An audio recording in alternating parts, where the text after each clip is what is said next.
Alright guys, welcome back to another video. We are in part 3 or video number 3 or basically number 4. Well, yeah, video 3 here. This is the next video in Nightingale's playlist. It is updated. Let's see here. Updated last May 8th, 2022. So as usual, we'll be giving our insights on it. It's up to you if you follow my advice or his advice. And I appreciate you guys. If you like, comment, and subscribe. Thank you. Alright. That is still loud. Holy. And it's even louder.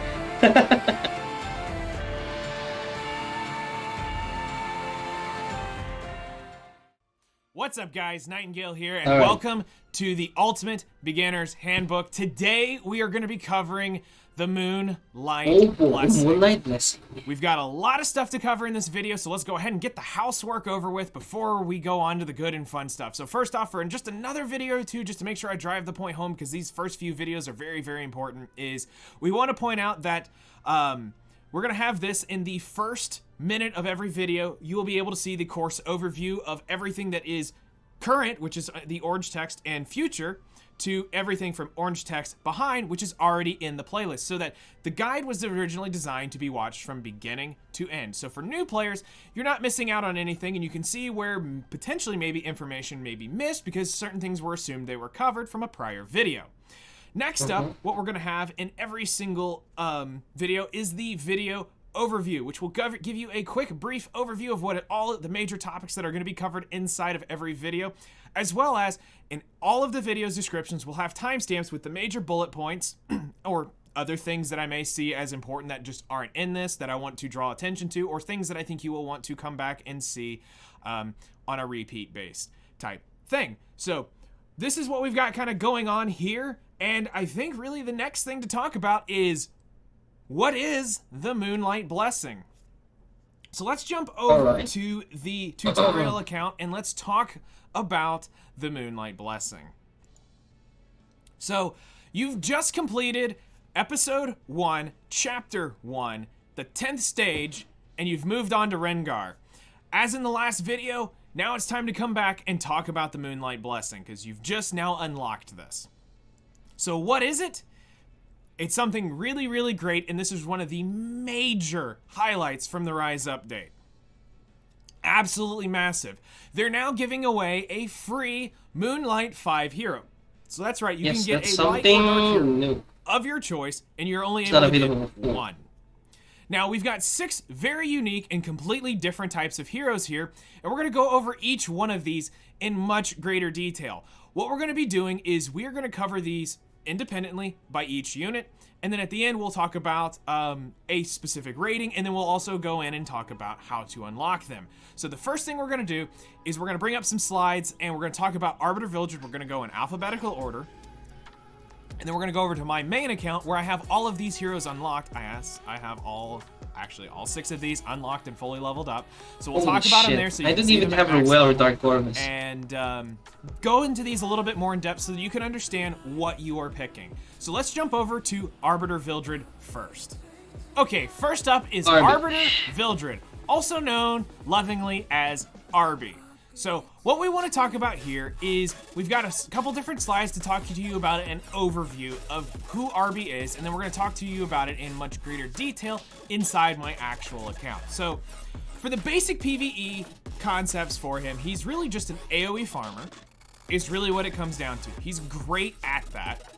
You can use him in Holo Trials because there are times where the Thief class is a increased damage. So I, for a long time, used him in there and actually had really good results as far as damage. I've used him a good bit. Once we unlocked him, I used him quite a bit inside of the Abyss. Abyss is a challenging mode. Now, here's the thing when we talk about Abyss, and we're gonna probably mention this on every single one in case you skip these specific heroes, is Abyss, everything is always subject to change, because here's the thing. If there's a Moonlight hero that can do it, there's probably an RGB that can do it better and more efficient. It's the way it goes. Another thing we want to point out really quick is how easy he is to gear with free sets. He's a super easy, very free-to-play friendly, very easy accessible unit to get right in the beginning. Next up is hunts. So he actually can function as a fill-in for a couple different hunts for new players. Now, I can already see people starting to want to go keyboard warrior, but just hear me out for a minute.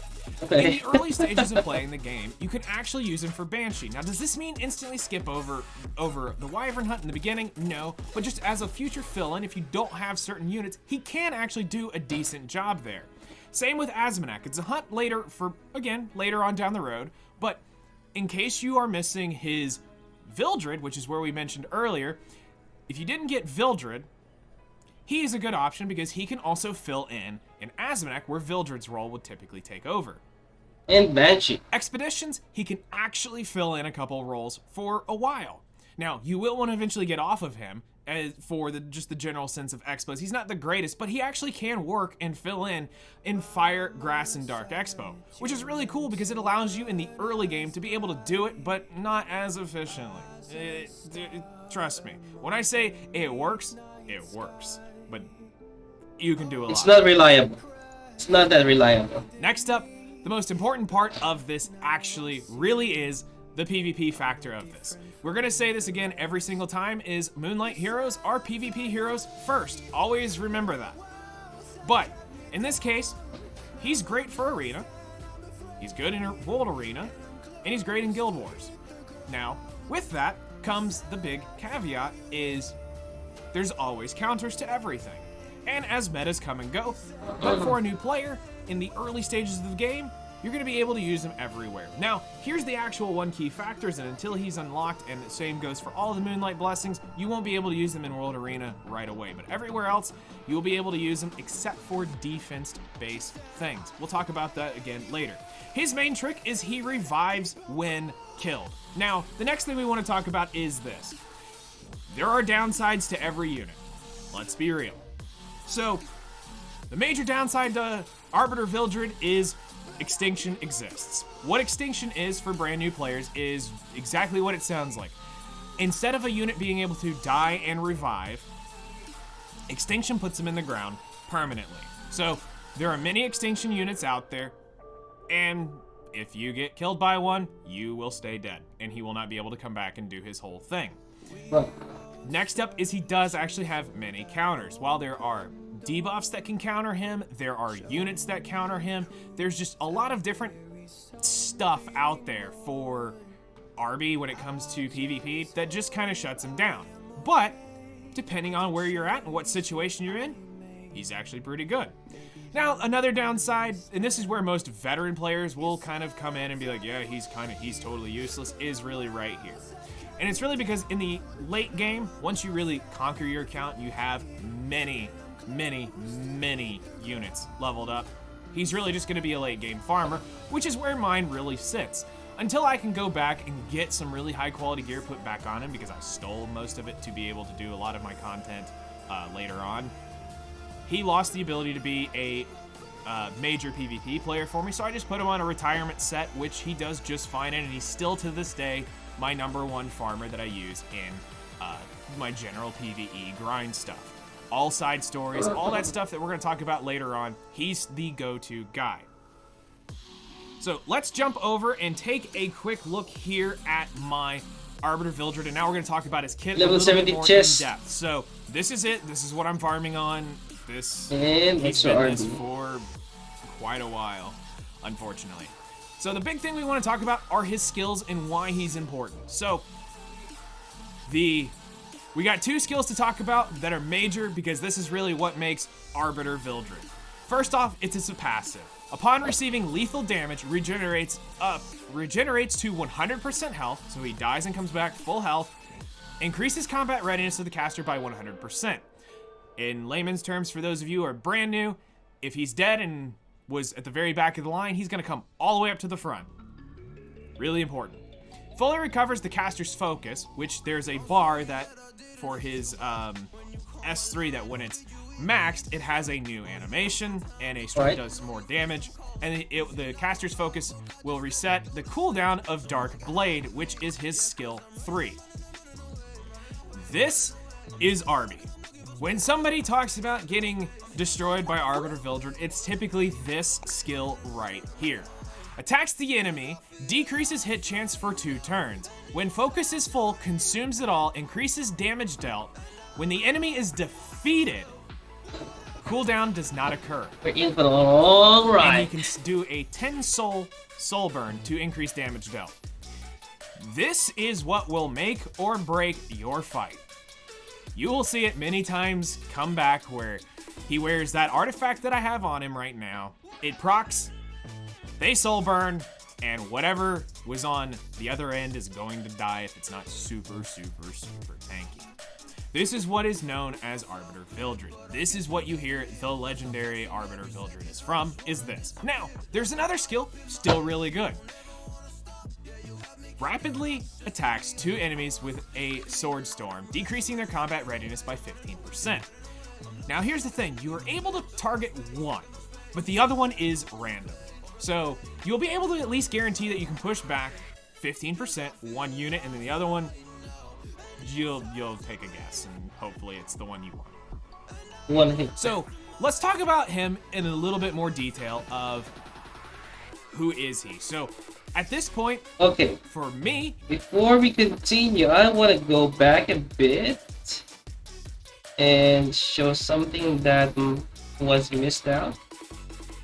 So as you can see here, there is called cooldown, 5 turns.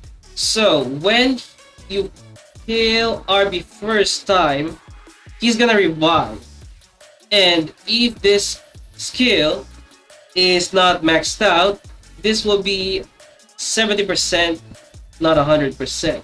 So if you're building RB, you gotta get this one maxed out so you get 100%, but it doesn't reduce the cooldown. So he dies the first time, he revives, and then this will go into a cooldown for 5 turns. And if the fight goes long for more than 5 turns, you're building RB wrong. If RB gets to get a second revive, you build him wrong. You fucked up. Okay? But yeah, all of the skills go into cooldown even for passives. So it's not that he dies and then he revives again, you kill him. He does die permanently. You kill him enough times, he goes down. Alright. Okay. Alright, go back. At this point, for me, he's a farmer. But for me in the beginning, he did so much stuff for me. He was able to help me in Abyss because of his damage and the ability to die and revive and come back. And if you could time it right, because it does have a cooldown, it's not a one-off thing. It has a cooldown of 5 turns.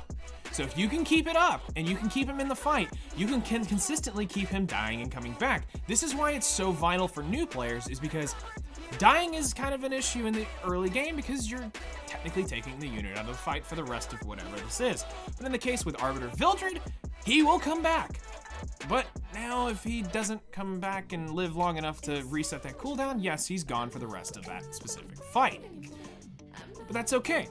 We have revivers in the game, so you can still bring him back, but if he's extinct, he's gone for good until the next fight. Now, I'm not going to cover generic builds and all this stuff like that. That's not important right now to you guys. What we just want to talk about is that this is really what Arbiter Vildred is. You're getting him for his skill 3.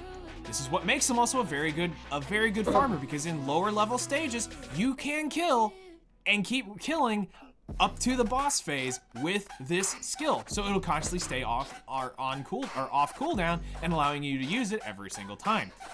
It's quite powerful when you think about it that way. Now, a lot of people will argue whether or not his value is still here. To me, I find a lot of value, and I still totally recommend Arbiter. Vildred, Yeah, he still has some value, especially anti. Some of them are going to be gear-based, and some of them won't. Evers. So let's jump on to our next one, Dark Corvus. Dark Corvus. So here we go. Dark Corvus is a very interesting Dark Warrior, and actually a really interesting pick for the Moonlight Blessing. He's a incredible Dark Warrior. He's actually quite terrifying when we actually break this down. But let's talk about it from, again, the beginner's perspective and oh boy, where you're gonna be. Basic PvE. Now, he's no AoE unit, so I just saw is he something. great for farming? No. But he is a really good single target DPS. An exceptionally good single target DPS.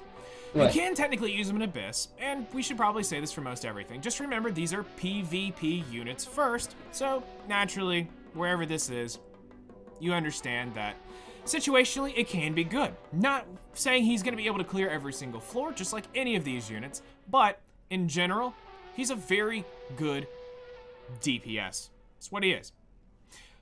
Now, this is really, really good news for you. He's very easy to gear with the new free set, which we'll be showing some of this stuff off here in a little bit. Next is he's definitely not used in any hunts or expeditions, and so really, if you're he's not really versatile. It's for single target stuff, for just your generic PvE. Once he's Fin Friendship 10, you're probably not farming with him. But as an early game carry, he's doing damage, but he provides no value to you for expeditions and hunts. He's not that type of unit. But, again, PvP first. He's definitely good for Arena in the early stages for where you'll be at. World Arena, again, Moonlight Blessing, you won't have access to him instantaneously, but when you get around to it, you could technically use him there for a little while. Guild Wars, he's king. Pop the crown on him, he is king. That is where he belongs. That was his design, his sole glorious Hold on, what crown? Is Guild Wars. Now, hold on. Oh shit. I need to restart my Epic 7. There's a couple What things we crown? want to talk about here, because this is I don't know what unique crown to is he him talking. for the Blessing. Not specifically because he's I'll in the have to check Blessing. it out. For all the units in here, this is two very unique points to point out. He's an extinction unit. Remember me talking about Arbiter Vildred? He puts him in the ground. For good. And his skill 3, 100% penetrates defense. Meaning the defense stat in this game, which we'll talk about later, he completely ignores that stat. And he hits you for straight HP value. He's the only unit in the Blessing that does this. So this is what definitely makes him unique for PvP, and especially for early game PvP. Now, as all units do, they come with downsides. Now, fortunately for Dark Corvus, because he is super tanky, which we're going to talk about in just a second, he's not easy to kill, but also it comes with a cost. That skill 3 is where the bread and butter of Dark Corvus is, and honestly, this is what makes him slow to ramp up. But if you happen to watch the reroll guide, and you happen to pick that unit we talked about there, you can now change some of that ramping and make him better. So this is why we say, you know, the downside is he's situationally good, because not everybody's gonna roll for Ice Area. Yeah, you have to pick Dark Corvus in certain scenarios when that he will shine. You don't pick him because you just want to pick him. You have to build Dark Corvus to fit on a certain scenario that he can take advantage of. So there's a lot of builds with him, but I think it's not gonna be covered in this one. But I believe the overview is gonna be fine. You can worry about Dark Corvus later, because there's most likely you're gonna be following what are the top ones or the top picks for this video. All right. So yeah, we'll go to that one later. But he's gonna pick Dark Corvus as their Moonlight Blessing, but it works. You can change this slow to ramp up, and the reason why we say it's slow to ramp up is because when we jump in here to his skills, you'll see why. So let's head over here to Dark Corvus on my main account. Now, Alright. Lord Corvus. I just want to show you guys also that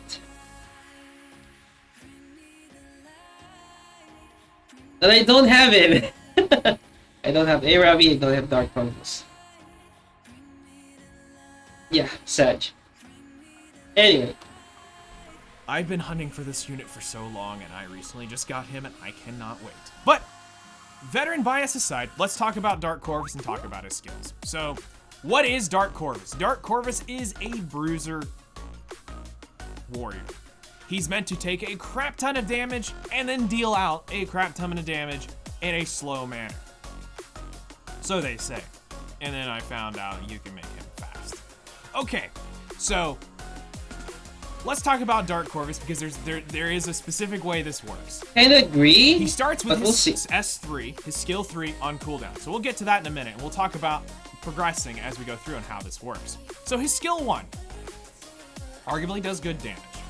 So it attacks the enemy with a shield with a 75% chance to provoke for 1 turn, before recovering the caster's health. So he's gonna have some sustain in this.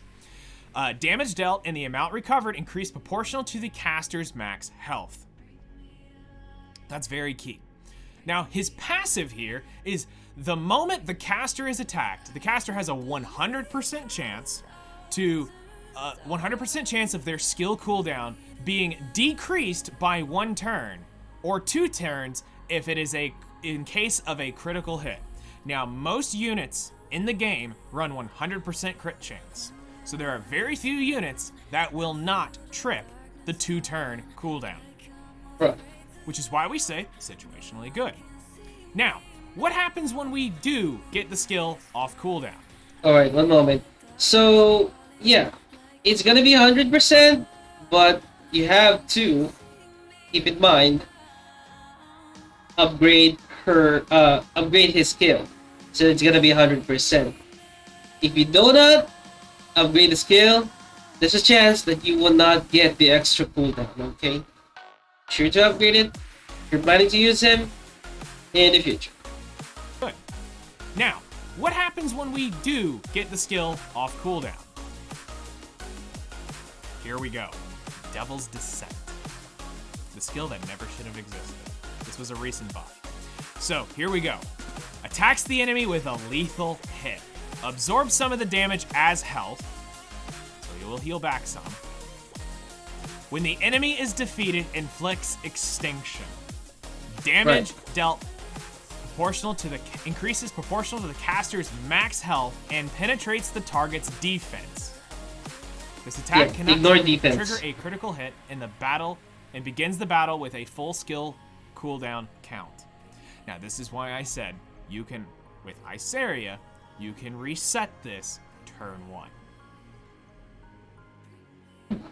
If you can figure out a way to get souls, which there is a way, we'll let you figure that out. But there's a way to get souls, turn 1, and you can soul burn this, turn 1. Yeah, that's possible. There's not much that can live through this. Now, you gotta understand that there are mechanics that will help mitigation that will not make this a full kill, but this is pretty much guaranteeing that when the skill goes off, something is going down and it's going to stay down, which makes this a very nasty unit to have to deal with. Now, does this mean everybody needs to go out and start running Dark Corvus? No. But does this mean he's a very good option? Yeah. This extinction definitely helps out a lot.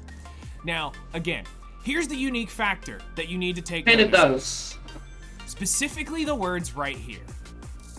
This attack cannot trigger a critical hit, which means you have to put nothing into his stats, which means you can just put it all into that number, the HP stat, and the speed stat.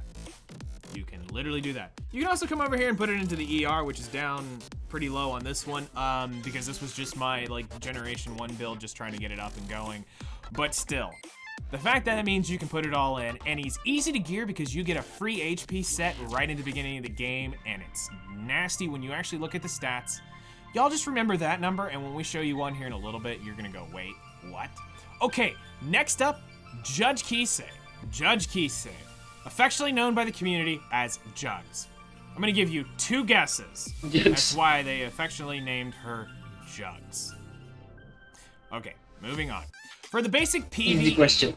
she's an okay farmer. Now, I can attest to this just because this was my first ML5 when I started playing the game. But when I mean first ML5, I mean I did my selective summon.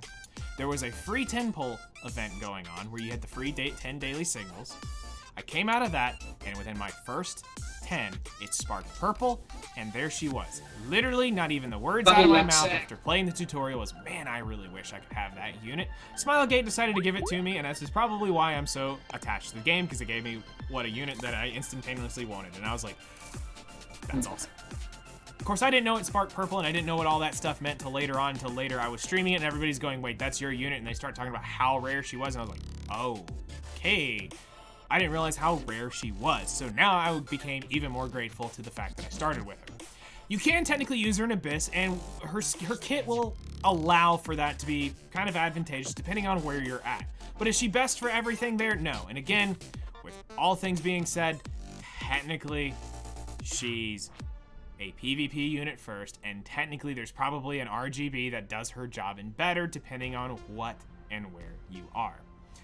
Something to point out is that she's okay with the free attack sets that you're going to be getting from the hunt events. So, as far as gearing, it'll work and it'll function for her, but is it ideal or is it best? No, but at least it gets you started with her if you do want to pick her as your blessing unit. Now, next up, she doesn't have really any viability when it comes to hunts or expeditions. Unfortunately, it's just not that type of unit. Again, So far, she's yes. really a PvP unit, which brings us to PvP. So you will see her in Arena, World Arena, and Guild Wars. Now, specifically again for World Arena, you won't be able to have access to using her there until she's completely and fully unlocked, but you will see her there. Now, her big trick here is the fact that her skill 3 increases skill cooldown with her S3.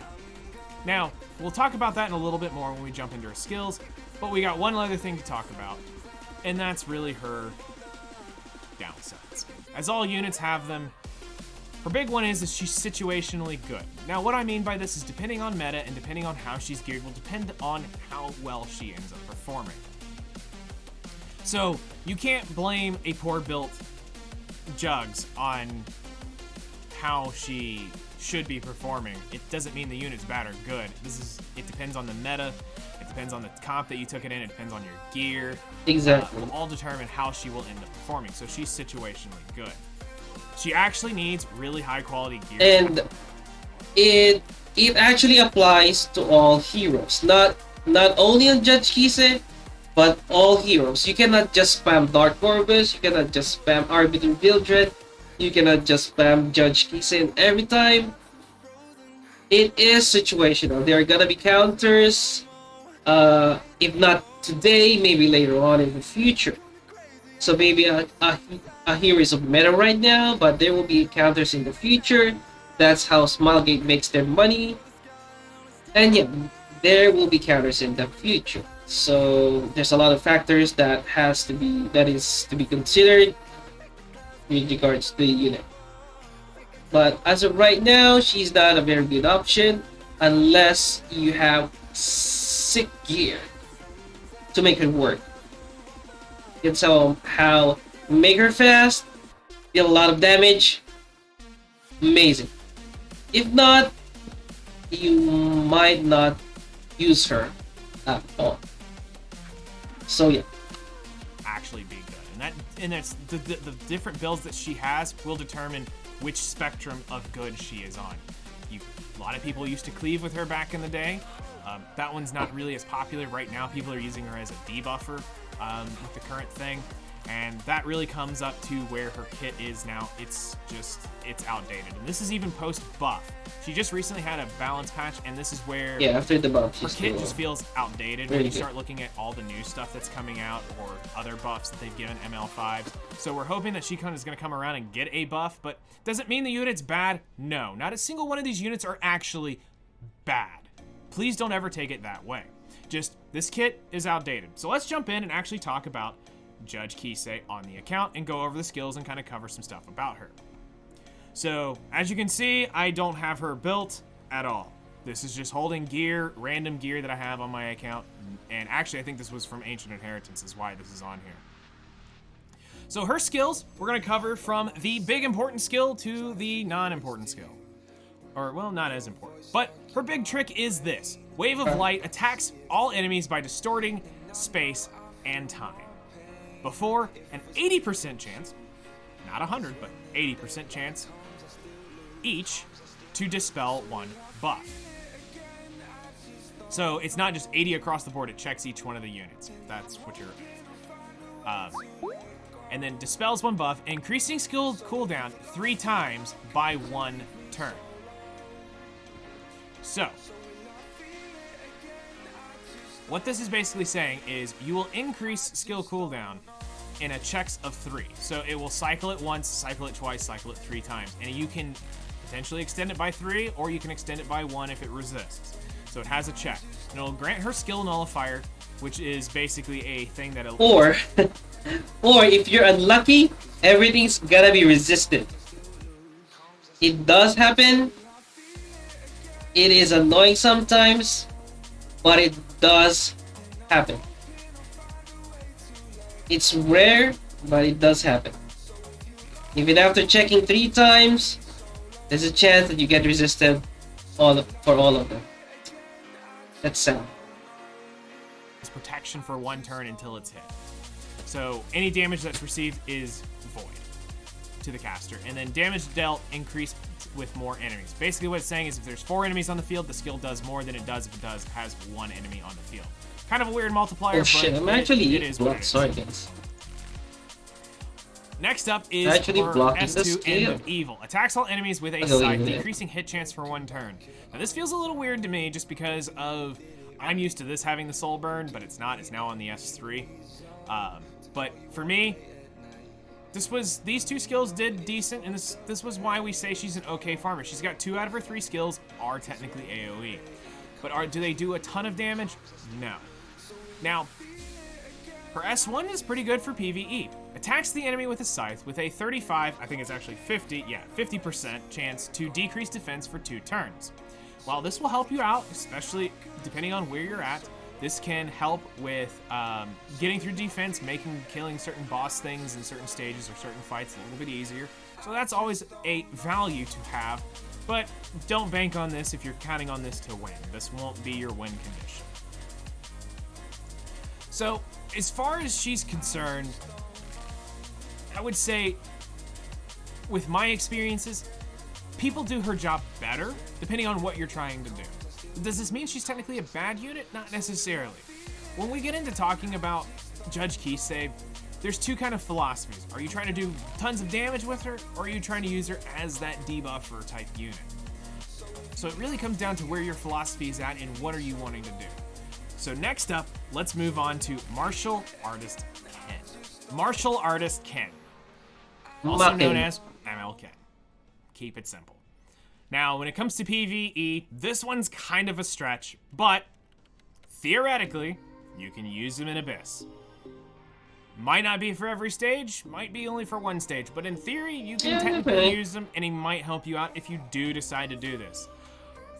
But I'm not sure how the results are going to work because of just a lot of stuff. He's really not a PvE unit, thus representing through, as we move to the next slide, you can use even PvE. Yeah, PvE. he's not good for hunts, He's a good he's not tank. good for expeditions. He's not that type of unit.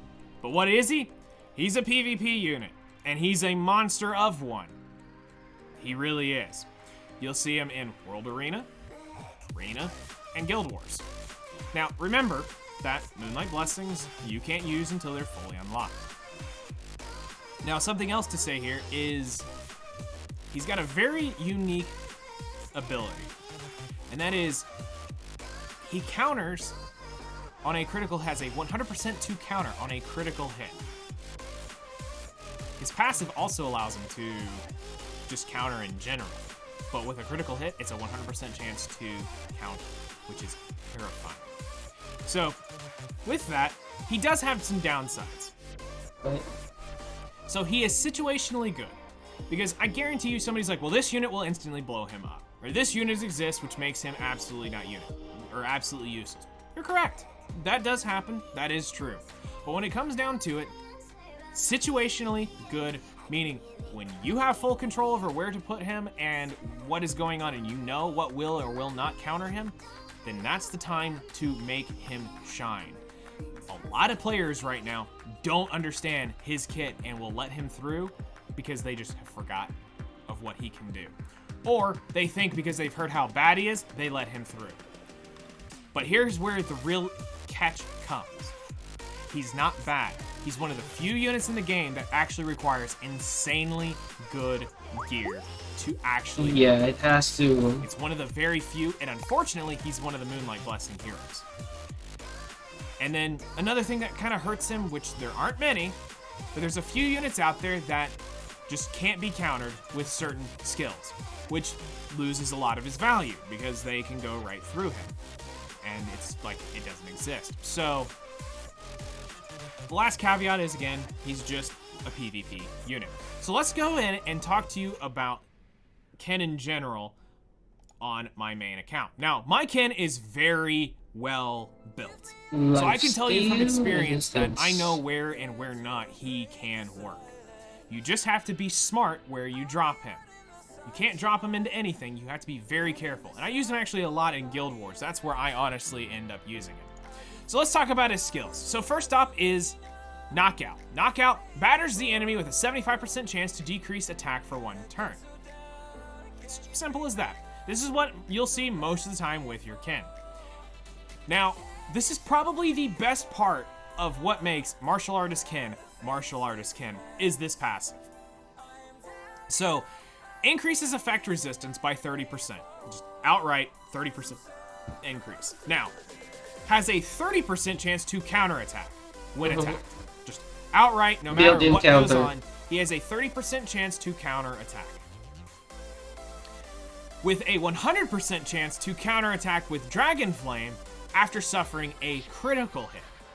Now, the Dragon Flame skill makes a critical hit, so therefore he does not need crit chance. It will always crit if this has been triggered.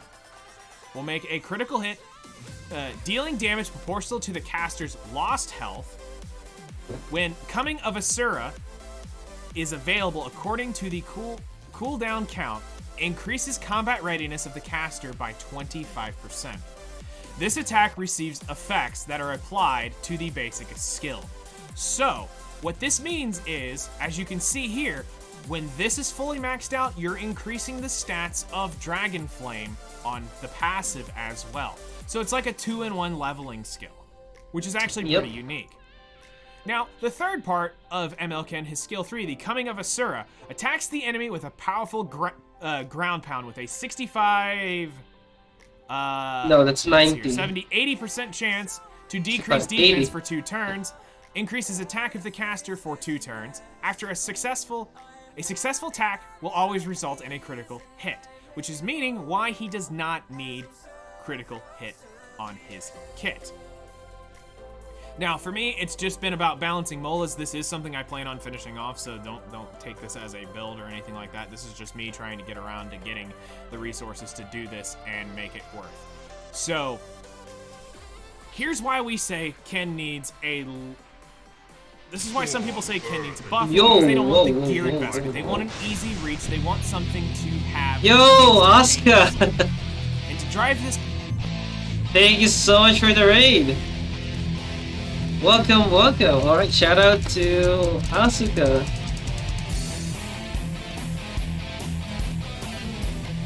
Oh yeah, Windy, man. Holy shit, the gang is here. Bucky! Yeah, it is an hour long. Holy shit, it is. I'm checking what the fuss is about. Thank you so much for the raid. Hope you guys are doing well. You guys are not feeling sick or anything? Yeah, you love to see it, yeah. I love his laugh, his counters, everything. He's so good. Yeah, we're actually halfway right now. We're done with the Dark Corvus, RB, Judge Kise. We're waiting till this part. the controversial hero rankings part.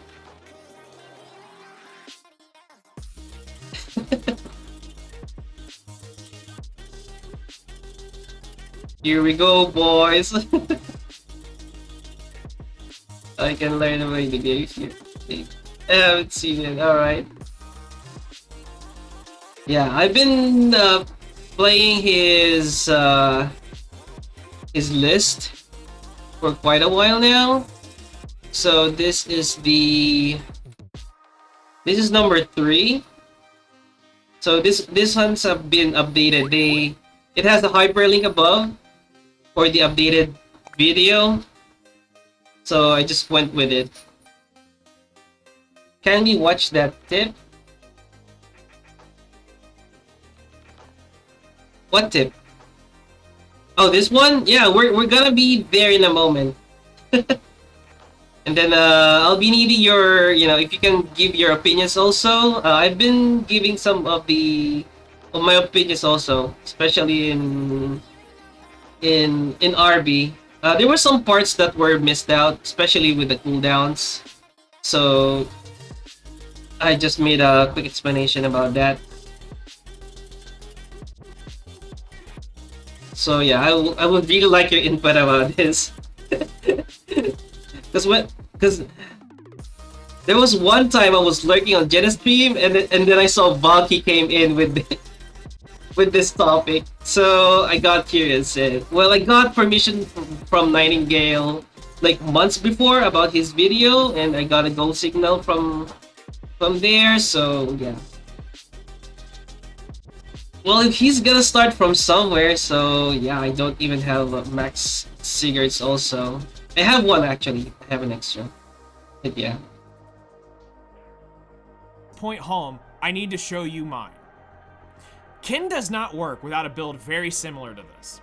He needs the lifesteal from Sigurd's Scythe, he needs the lifesteal from the actual set, and he needs a lot of effect resistance. Oh shit. That's right. That is 230.5 Sorry about effect that. resistance. He needs every single bit of that. Because if he gets controlled, it's game over, he's out of the fight. Now, the cool thing is because you can do this, you don't have to worry about critical chance. So that means you can put it into crit damage, his bulk, and his attack. Those Oh my god, display unit, I saw that one this earlier. Is what Fuck people you. don't understand with ML Kin. He's not bad. Good luck with the analysis, You're just taking him into nerds. the wrong fights. Alright, thank you, Or you don't have Asuka. him built to the quality you need him to be built at in order Shout to out again if to it's our not near this, streamers. he's garbage. Alright, quick shout out to our streamers in chat. We got Asuka. We got our VTuber Valky. Oh. So yeah, they are top Twitch streamers in the chat. So, giving them guys a follow. Yeah, Valky was last streaming. Monster Hunter Rise, yeah, that was earlier. Switching to Monster Hunter Rise. Unfortunately. Damn, I can't wait to play it. It really comes down to a gear issue with him. And he's honestly one of the few units I'm okay with actually having that kind of skill cap. Alright, one moment. So, I'll go back a bit on what he said. He's not bad. You're just taking him into the wrong fights. Alright.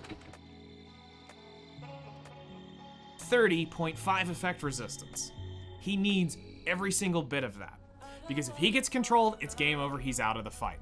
Now, the cool thing is because you can do this, you Hold don't on, have I to need to balance go goal back as a this is little something bit I'm more about what he said. instantaneously. And to drive this point home, I need to show you mine. Kin does not work Thank you without for a the build first very derp. similar to this. He needs the lifesteal from Sigurd's Scythe, he needs the lifesteal from the actual set. Oh shit, sorry. He needs the... Kin does not work without a build very similar to this. He needs the lifesteal... Yes, this statement is actually applicable to almost all of the units. Specific units need specific builds. Like, maybe you can recommend Dark Corvus, maybe you can recommend Arbiter Vildred, but they have a specific unit, they have a specific function on how you will gear them. So I think it would be much better if he said that through all of the units.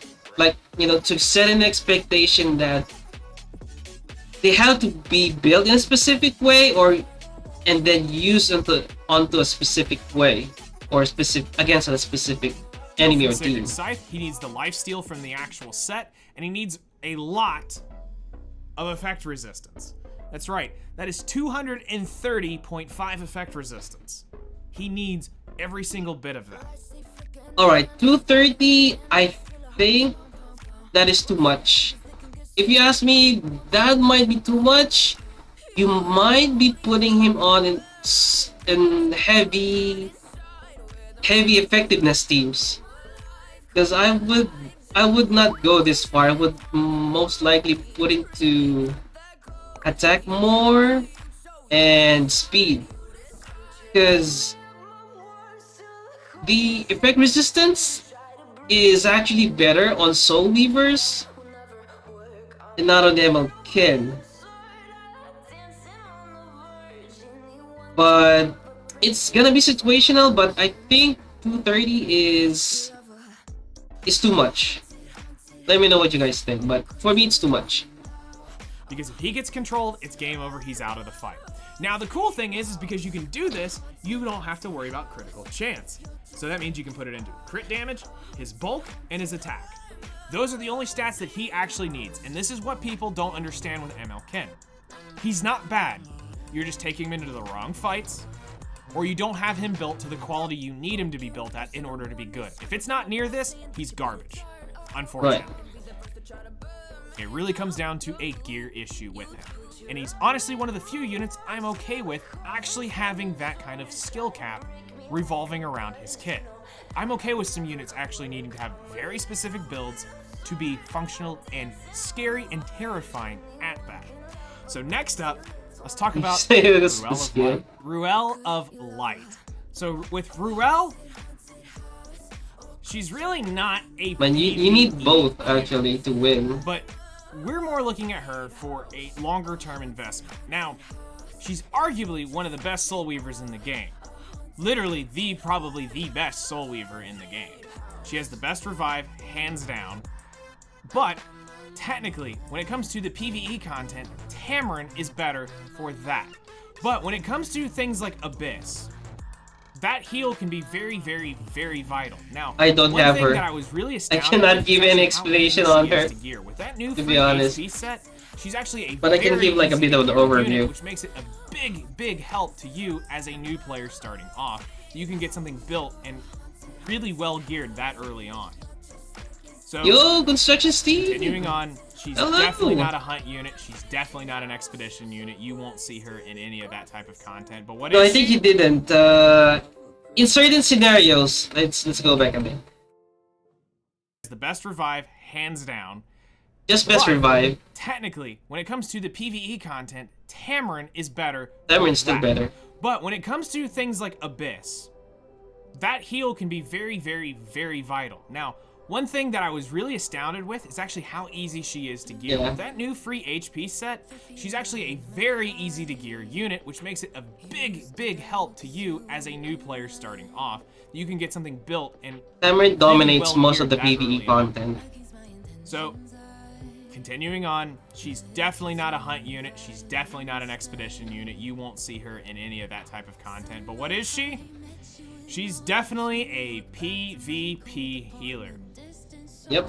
And again, the best one of them. You'll see her in Arena, you'll see her in World Arena, and you'll see her in Guild Wars.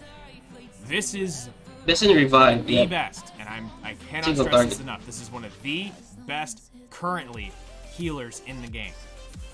So, also, she has the best, and as the big key thing here is her revive is the best in the game. It's the only full heal, full protection revive in the game. Everything else is percentage healing or based off of your stats or just an X% or just brings you back to life. 1 HP. There are units that do that. So in terms of reviving, this is the best one out there. And you can get her for free, which is really, really good. But remember, this is a PvP unit first, so you're getting this one for a long-term investment if you're going to go into Ruel. Now, there are some downsides to Ruel. As with all units, there is downsides. Extinction exists. Right. So, that will keep units in the grave for good, no matter what. She has low base speed, if I remember correctly, or I don't know if she's included in the buffs. I can't bring people of base speed. Once they are extinct, they're gone for good. And another downside is there's slightly a skill cap here, because you have to really understand how Ruel works to be able to utilize her skills properly. Because if you just happen to go through and use her skills without understanding where and when to use them, that can make you think this unit is a lot worse than she really is. So when playing with Ruel, you really have to be on top of your game to understand where and how to use her. And then again, the other downside is she's really just a PvP unit, but you can technically get away with some PvE content. That doesn't take away with what her value is. So let's jump over to the to my main account and talk about Ruel. So this is my current Ruel, and yes, that is definitely counter, and that is definitely resist. This is not your average Ruel. I use her all the time. So let's talk about Ruel and go into her skills, then we'll talk a little bit about. What do you guys think? So, Proof of Valor, well, counter killing the ally with the lowest resistance. health. Damage dealt increases proportional to the caster's max health. Amount recovered increased proportional to the ally's max health. The soul burning here attacks the enemy before greatly healing all allies and does not trigger a dual attack. Now, this seems a little weird, but this heal is actually a significant heal when it's been soul burned, and that's why they don't want it triggering a dual attack, because that's a little cheap if you're able to get that big heal and trigger a dual attack. But let's be real, they could get rid of that little sentence now, and with what all is existing in the game, this is the least of your worries. But it's old, it's still how it works, it's good. So next up is her actual pretty decent heal. Light Pillar. Summons a pillar of light, dispelling all debuffs from an ally before I see, yeah. Granting a barrier. There's a lot of Soul Weaver buffs. 2 turns. The amount recovered and barrier strength increased proportional to the caster's max health. So speed. This is a very significant heal, but you also have to time this heal, and depending on where you're going to use it, as well as the dispel. I didn't have her, so this is where we talk about the skill cap, is because she does have the dispel, she has the ability to heal. Which are you going to use? Are you going to use it now to get rid of those debuffs? Or are you going to use it because you might need to heal something later on, or protect them with the barrier? So you got to kind of play around with understanding where this goes. And now, what Ruel is revives one dead ally with healing magic, recovering all of their health before granting them invincibility for 1 turn. Invincibility means they will take no damage, 0 damage, until it's stripped, or they take their turn, and their turn ends. Because if you happen to get counterattacked while the invincibility buff is up, you take no damage. When the skill is used on a living ally, all of the ally's debuffs will be dispelled before the same effect is applied. So this will full dispel all debuffs. So far everything's which is cool. So it gives her the ability that, this is why we say there's a skill cap here. Do you let them die and bring them back, or do you use this beforehand and protect them? There's a lot of really good stuff here, and you've got to understand where to use this. Because 4 turns, once you use this, feels like an eternity, because you're now counting down going, please don't die. It's really, it's one of those moments. You'll understand, and if you do pick her up, you'll understand that feeling later on when you're going, okay, I've used this, I now can't revive her, and sometimes you have to make the call to use this on her, stall the fight out, and bring him back on the next time this comes up, but you've got to be able to protect her. It's a whole lot of mind games, which is why we say she has kind of a high skill cap on being able to use these 3. Now, the thing with Ruel is she's a cool unit. She's one of the few Soul Weavers in the game that can do full revive. Just outright full revive. Now, that doesn't mean she's the only reviver in the game, but she's the only one who will revive you to full health. Very key, very important thing here. Now, with that, when you pick up this unit as your Moonlight Blessing unit, you're going into it knowing you're buying a longer-term investment. Meaning, it's not going to grant you anything because she does no damage. You're knowing that when it comes time for PvP, you have one of the best Soul Weavers in your pocket ready to go. So, with Ruel, your mileage may vary, but this is a very good choice for a lot of new players. So let's move on to the next and final unit. Where's the stats? Spectre Tenebria. Spectre Tenebria. also known as Stenny, Spectenny, a bunch of other names. Come on. Spectenny. That's what most of you want to call her. All right, so when it comes to basic PvE, she's a good single target DPS. It's really what it comes down to. You can use her in Abyss, and this is where a lot of people try to use this as the guide mark of where her value stands. But remember, all of these Moonlight units, and all Moonlights in general, are PvP units first. So when it comes to her value outside of just the basic PvE needs of grinding and stuff like that, is she actually can be used inside of Azmonak. Now, this is more of a stretch, but because she is a mage, allows her to hold the violin, which is needed for Azmonak hunt. And because of the way her kit works, when we talk about it in a minute, you'll kind of see why we're talking about this. Is because of the way she works, it functions in the hunt as for being able to get rid of a buff that you're going to need to.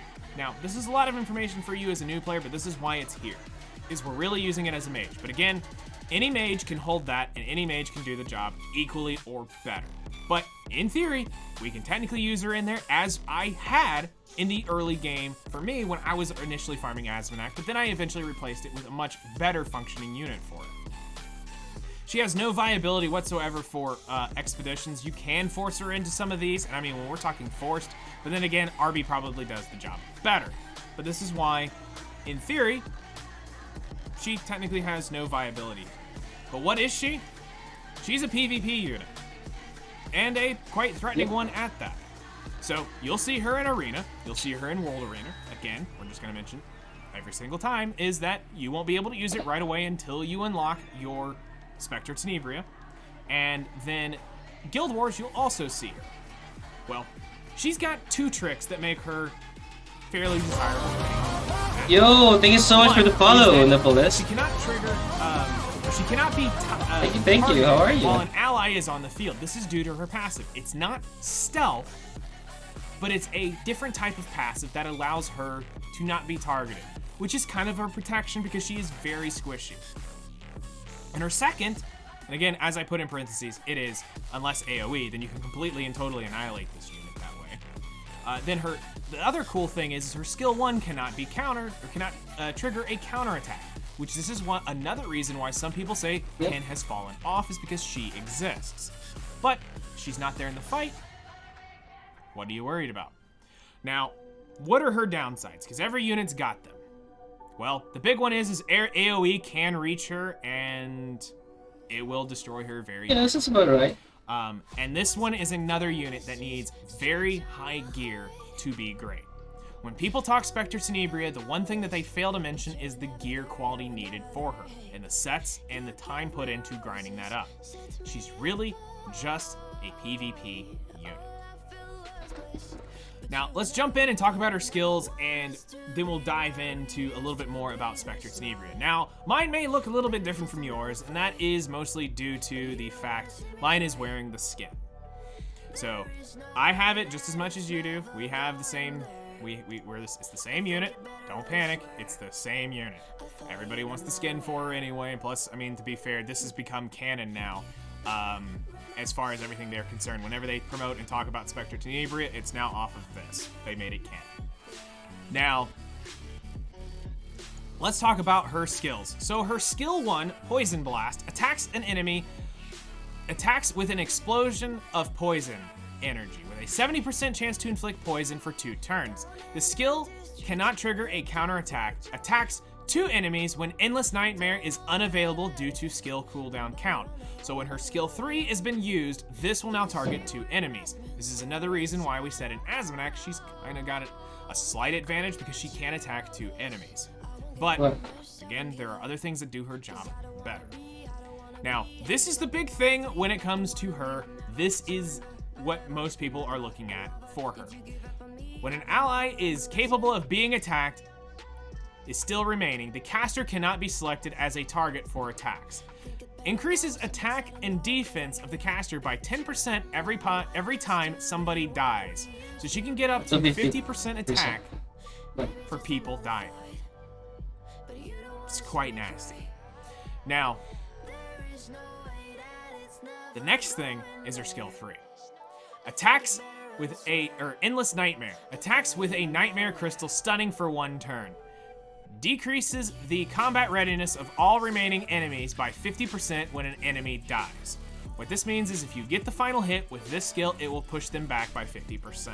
Can be quite helpful if you know where to use this.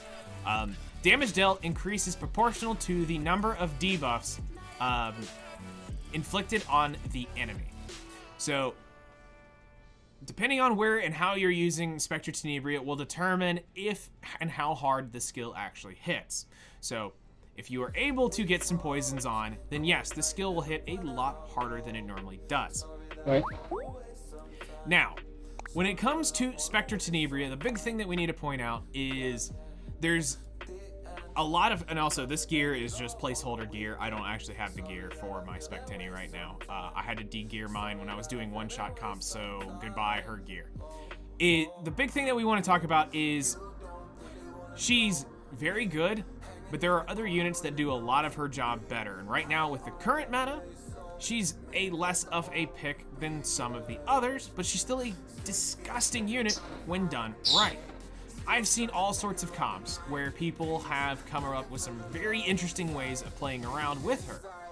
There's a lot actually here. Unity Stenny. But again, when it comes to Spectre Tenebria, she's a PvP unit first. There's probably an RGB that can do the job equal or better depending on what content you're in. So, we finally talked about all the units in depth.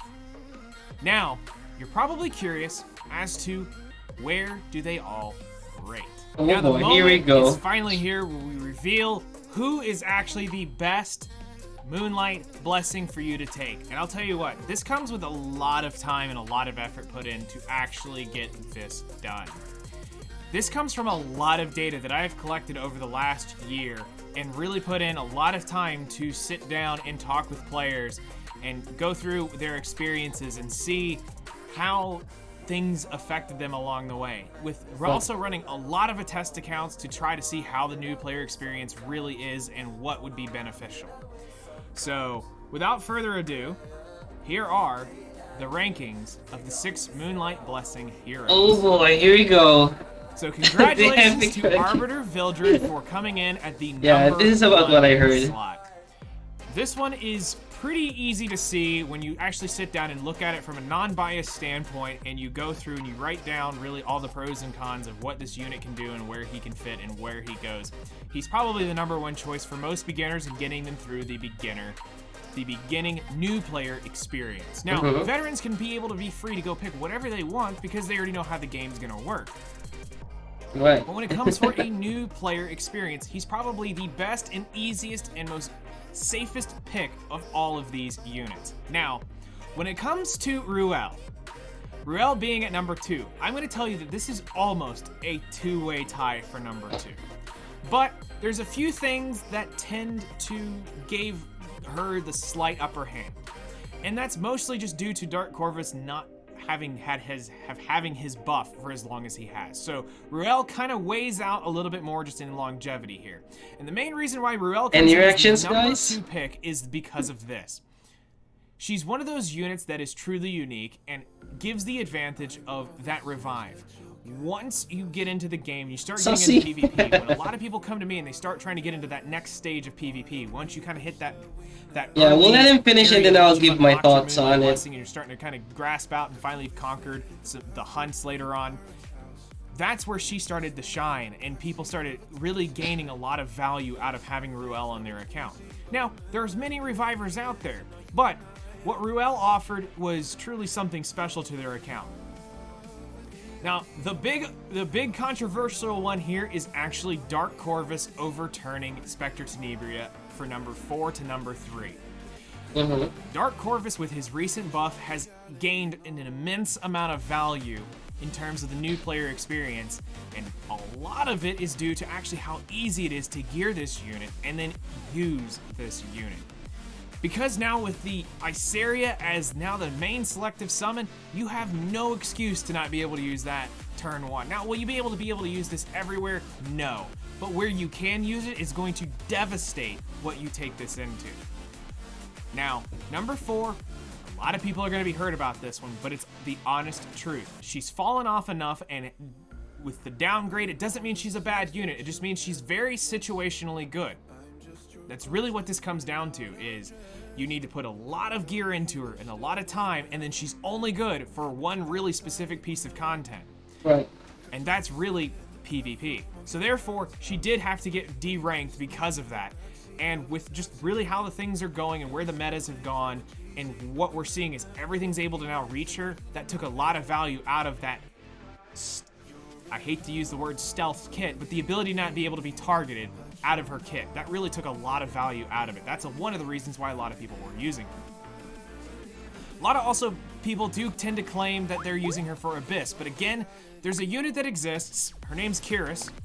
She's got poisons on her kit, and she does the job typically better than Stenny in most cases. Now sure, Stenny can come along and do a lot of damage, but for the most part, when they're using Abyss as their crutch, it's not enough to keep her in the number 3 spot. Number 4 is Martial Artist Ken, and he's honestly here because he's technically better than Judge Kisei in the overall aspect of his kit. It just requires an insane amount of gear to make him good, which really devalues him for a new player. Now, this isn't saying Ken is bad, as we talked about earlier. Ken is a very exceptional. I get what you mean, Uncanny. Absurd gear quality and gearing and specific build to be great. We'll go over that one. This isn't helping you in your new player experience. And then, unfortunately, as the most painful one for me, personally, this hits me in the feels. Judge Kisei is number 6 out of them all. This is the least likely one you need to be picking out of here, because everything else here is significantly better for the new player experience. Arby is fantastic for everything. Ruel is more like rolls up in the ranks. Yeah, it's really depending how you can use her. She's Corvus really is hands good. down one of the best Guild War units out there, which is a big factor too in why he's bumped up, because it's going to allow you to earn these commander armbands that we're going to talk about in the next video when we talk about joining a guild. He's a monster going to be able to earn those for you early on. Stenny is going to be very hard to use as a new player in PvP, and that's really in the honest truth. She doesn't have enough in her kit, or in the gears kits that you're going to have access to early on to truly make her thrive. With that, actually, we have a slide prepared for you of actually showing you these free sets. I have a friend who leveled them up. I haven't had the ability to level them up, so he did this for me. I gave him one request. Just make sure that they don't have any self-imprints into them so that it's not giving extra stats. And he came through for me. I don't know if he wants to be called out or not, so I'm not going to say his name here. I should have asked that. I totally forgot. And for you, I know you're watching this. Thank you for helping me out. Feel free to say who it was if you really want to be called out. You can comment. But yeah, anyway, so he gave me a huge help, and I want to share this with you because this is actually something very, very interesting to look at as you for a new player. I already have a list of what to say. So here is Arbiter Vildred, and on his account with an artifact on. This is just an artifact and the free attack set. This is a very scary Arbiter Vildred. Now, yes, it is slow in the grand scheme of things, but if I'd have had this day one, I would have been blasting through content to be able to have this free attack set that they've given out here. And now here's the cool thing. If you get a crit chance set, so that critical set right there, and put that on him, he's instantaneously ready to go. That is a scary RB. Slow, but that can be fixed. The speed can be fixed aspect of this. This is fantastic for new players. Now, next up is Spectre Tenebria, and this is why we say it doesn't do her as good. And here's why. Yes, the attack is great on her, but she's got no defense, she's got no HP, she's absolutely dirt slow, which can be partially fixed, but see above, it's still, she's too thin, and she's going to get blown up. She's still not good enough. The crit, you'll need to obviously put a crit set on this to even try to get her close to having max crit. And the effectiveness is actually decent, which is coming from her, between the effectiveness of the gear and her skill ups. Or not her skill ups, but her awakening. So that's why she has a decent amount of effectiveness here. But for new players, this isn't nearly as good and as valuable as what that RB just did. Now, when it comes to Ruel, this one actually surprised me. This is a terrifying Ruel. This is a terrifying Ruel. Kinda, yeah. 1700 defense, 22,000 HP, and 170 speed, and still has 100 effect resistance. This is exactly what you need as a new player. This is massive. Absolutely massive for a new player to have access to this. Now, what you're about to see may not be suitable for children. Viewer discretion is advised. Okay. The most frightening thing I have ever seen in my life oh no, Dark is Corvus. this next slide.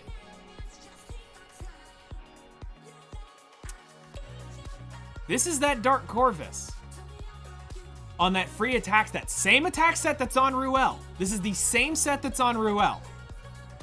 Is now on Dark Corvus. Not imprinted. Not imprinted. And he's still got 28,000 HP and 174 speed with 105 effect resistance and still has 1,400 defense. Remember what I said? Remember mine at 31,000 and 1,200 defense and arguably garbage for ER? This is technically a better Dark Corvus than mine. In theory. This, as a new player, getting access to this, you will be able to slay Guild Wars if you learn how to use them right. Now, here's the thing. You won't be able to just go in an instant win. Please do not take this as an instant win. You still have to know and understand where to take this unit and how to use it. But for the early game players who are going into low-level guilds and low-level arena and all this stuff, you can't kill this unit turn one. You can't. Now, there's arguably a unit that potentially could get close, but if you have a Reviver, if you happen to get Destina out of your rolls, and you happen to walk around with something like Destina, there you go. There's a Reviver. Now, Destina's probably going to get targeted from what I'm talking about, but we're getting into too much theory crafting, but I just wanted to show you this. This is absolutely scary to think that you can get a Dark Corvus for free by just finishing your hunt challenges. You get a set that is potentially this good, and you get 3 cracks that make this better. You get 3 sets. May the odds on that one, huh? If you decide to pick up this. This is terrifying. I'm just preparing what I wanted to say. In their first week of playing. Okay, now, before we jump in and actually talk to you about unlocking the hero and all this stuff, I've got one. Alright, so we're gonna interrupt it right there. So, first of all, let's start with... So I think we got Arbiter Build here. So yeah, with the ranking, let's start with the ranking. So okay. So in my opinion, Spectre Tenebria really goes number 2. No doubt. Spectre Tenebria goes number 2. Ruel goes number 3. MLK maybe Dark Corvus at the last. Because these, especially Judge Kise, there are times when people build her so fast, like a dark horse, that she will take her turn, strip your team, and then you gotta get reset. And you're gonna get wrecked. But Dark Corvus is not gonna do anything. Look, I get it. That he might be good in the first game, but here's where we draw the line first. So this is a beginner guide, okay? So it's meant for beginners so that they can progress in the game. So I'm gonna take a look on the gear that Knight is presenting. So for example, Arbiter Vildred, that's fine. It's gonna get that's easily sorted out. Spectre Tenebria, that's easily sorted out. You can get a crit chance neck or maybe something else. But my main issue here is this one. you're a beginner player. What is the first team that you're suggested to build? It's the Wyvern team, right? So you're gonna build your Wyvern team to progress your account. You will not be using this set on Ruel nor Dark Corvus, because you will be using it on your tank for Wyvern. Unless you get an extra gear, I don't think you may be able to use it, but you have to get some gears from here. Adventure. Because it may take some time, but you can get some health gears here. In AP Exchange. Yeah, there's health gears here, but you're gonna do the hunts first. You said it's from the hunt challenge. You have to have your Wyvern team set up. Oh, that's for Wyvern 7. Yeah, and then you get your 75 gear. The old 75 gear. Like what I have with Angelica. Oh yeah, it's an old 70 gear. Most likely your Angelica will have your 70 gear.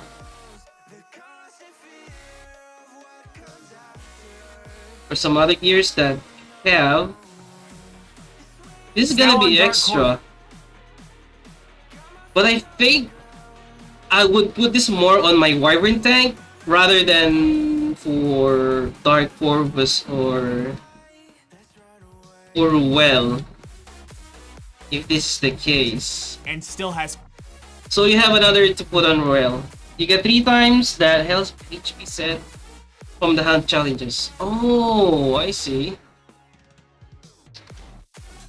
Let me check, because I have those sets. Set health. There's one here. I only have one. This one is the free 75, and then there's this one. And then you'll put this on the Ruel. Yeah, I don't have them built. Okay, so granted, you can put this set on Ruel and Dark Corvus, but it can, can you do about this? Because you're basically going into the arena and getting carried by Dark Corvus and Ruel. But the problem there is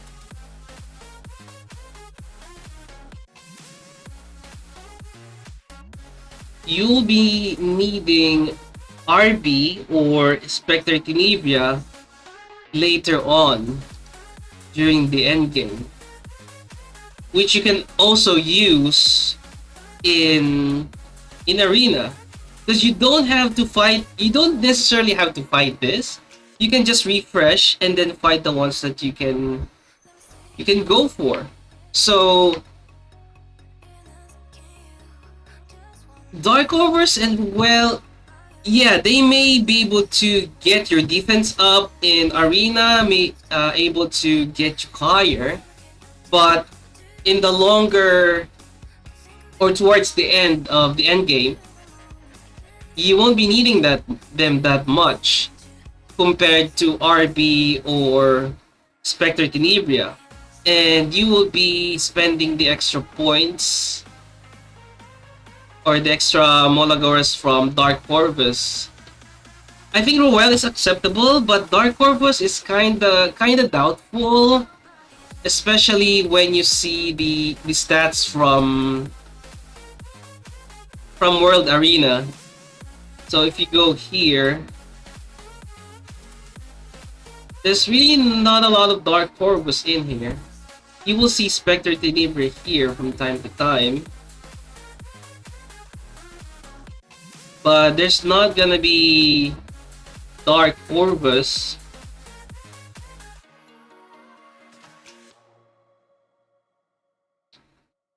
In the stats.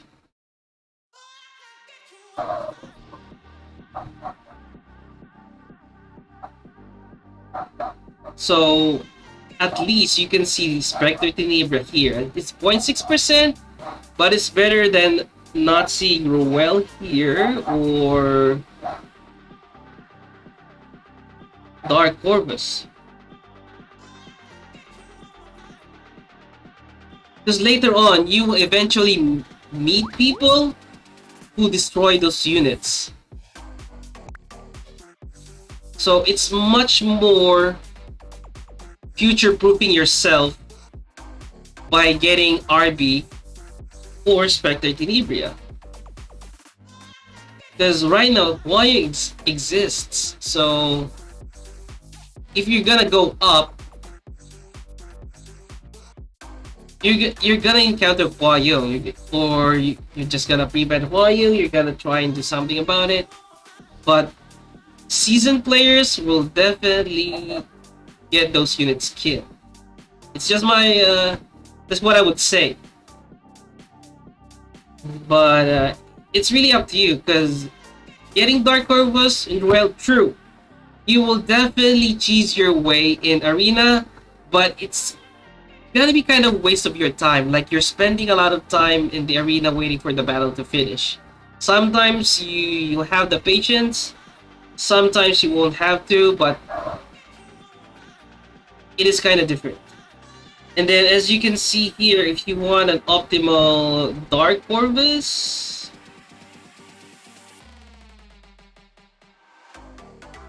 Nightingale has him on Revenge set.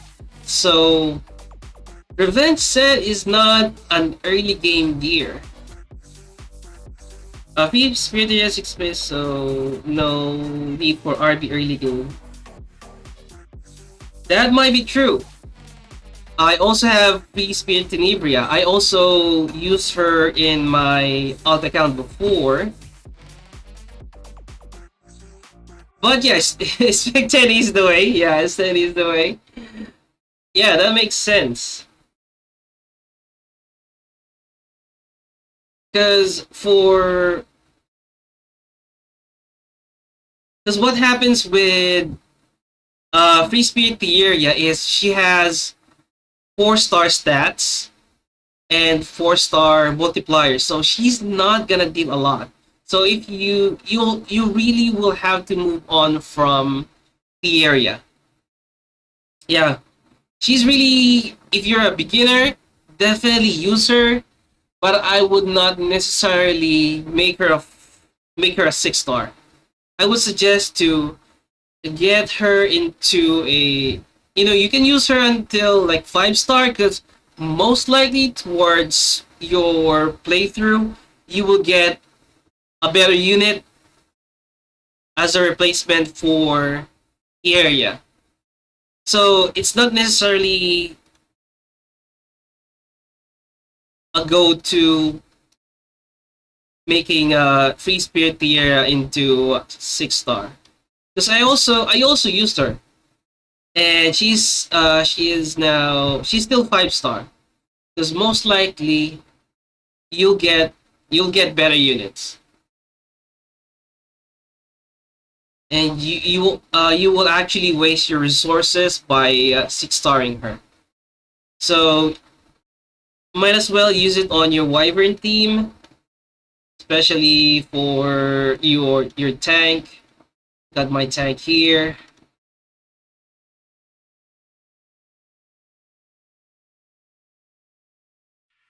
Here you go, Wyvern. Yeah, so I got my Clarissa here and everything. You 6-star your DPS or your tank, which depends on the situation you're in. Steady can be used in 90% of Abyss. That's another point. You can use her there also. But yeah, she's really useful, especially in RTA and Arena because she's a mage. She can carry a book. So for beginner players, if you looking forward to the end game, you're going to need her on book most likely. Because I have her also on book. And then she's on speed gear. She doesn't have a lot of speed, but speed gear are gears that you can easily get early on.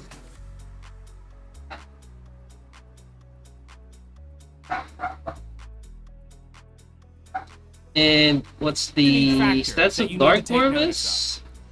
Specific hit. You can literally do. This was just my like put it all in one build. Just there's no resistance here. But because this was just you can also come over here and put it into the ER. Yeah, veteran players will exploit this one. 30% resistance. That's not gonna be enough. He's gonna be stun locked. He's gonna be there. There are a lot of ways to deal with Dark Corvus. There's really a lot. So, Spectre Tenebria shines the most if you have a team that is centered on her. Like you have the damage mitigator, you have a healer, you have something to protect her. Because even Spectre Tenebria can deal with Dark Corvus, even with the right team. Because Dark Corvus takes time to ramp up. Even Raz with Spectre Tenebria is OP. Yeah, really this Dark Corvus. Yeah, he did mention that it is a work in progress, but I don't think this is gonna work. He mentioned that he wants to make him take a turn. So lower health, more speed, and with this artifact, he gets more speed and more defense.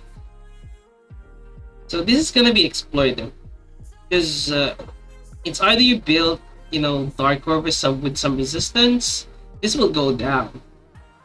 Speed will go down. It's a lot of things that will go down.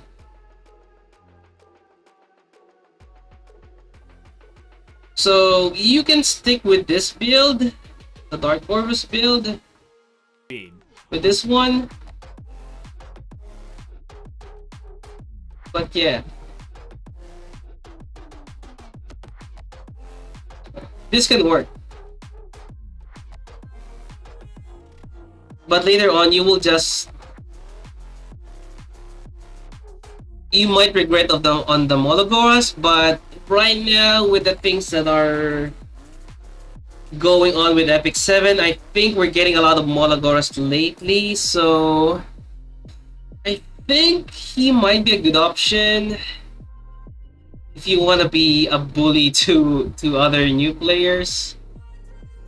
But because Dark Corvus is not something that I would like to deal with. But yeah, there's a lot of ways that you can deal with Dark Corvus. Especially if it doesn't have any resistance. This one has resistance. I think this is his mashed up gear, I guess. Because most likely you're gonna... This is slow. He's going to get murdered or ganged up on before he takes a turn. You only use him for special scenarios. You can use him as a defense unit in your arena or guild wars. Same as Ruel. But if you want more epic battles, you might not want to use her. You gotta use her as a... Most likely, it's gonna be a dark bait and light bait. That's what you're going for. It kind of makes sense, but this is just only my opinion. You feel free to go whichever route you would like to take, but Spectre Tenebria has more viable options if you ask me, especially with she's being a mage and you get the soul burn. That's a lot. Injury set didn't exist. Dark Corvus would be higher on the Moonlight Blessing rank. Yep, there's also injury. And then there's also it's gonna be this guy. You know?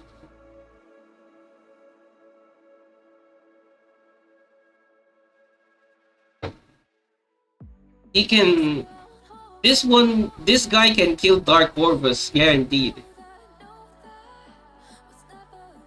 He has invincibility, he has injury, making it 35%. So veteran players most likely have Zahak built. And then there's also the injury set. Does she have injury? No. Mort has injury. You know, you can use injury here. You can also use injury here.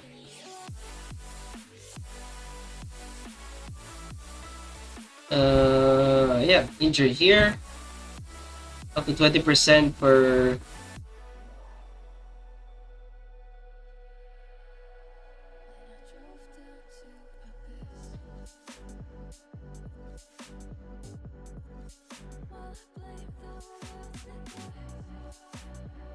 But yeah, you have to team up Dark Corvus in a good way to make him work. Because he's gonna be ignored for most of the time, and then they will just punish Dark Corvus later on. Because if the player you're going against up with is a veteran, there's a lot of ways to deal with Dark Corvus. Penelope, a 3-star can also tear Corvus down with a resource reduction, like Zahak. Oh yeah, Penelope start. Yeah, I have her here. I'm waiting for other copies to make her triple S.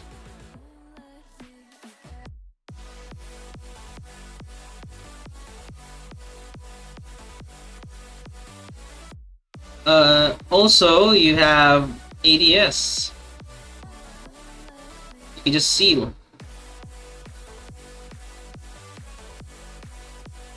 So most of the time, if people have Archdemon's Shadow, she's built. Although Dark Corvus has cons more compared to Asteni. Exactly.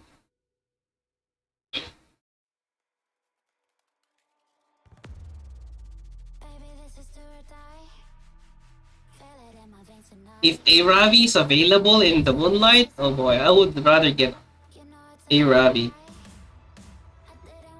Because it also applies to Ruel. You have to just strategically tear down their team. And earlier in the stream, we were talking about we were watching the selective summons. So in no world, Dark Corvus should be ranked higher than SA. Exactly. Yeah, especially Valky's Unity Steady. You know, when it works, it works. And then there's the soul burn. There's a lot of things that you can try and work with soul burns.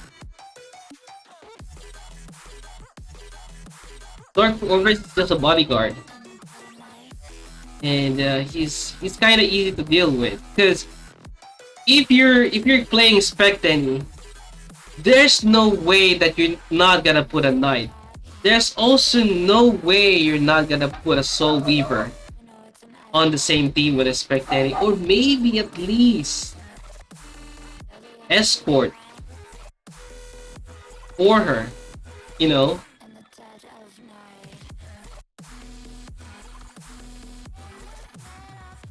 And then for Dark Corvus,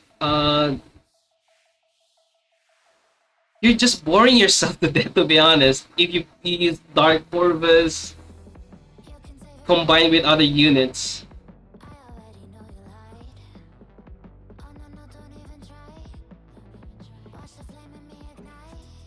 Like, I don't have much experience with Dark Corvus. I would like to get experience with Dark Corvus, but first problem with Dark Corvus is that, you know, I don't have him.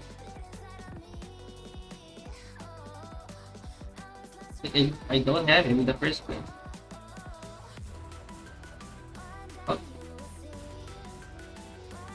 I don't have him in the first place. I don't have Robbie. Oh shit! Here we go. I really would like to test Dark Corvus. Hey Robbie! Hey Robbie! If you're climbing in the arena, most likely you're gonna encounter a Robbie. A Robbie will just demolish Dark Corvus.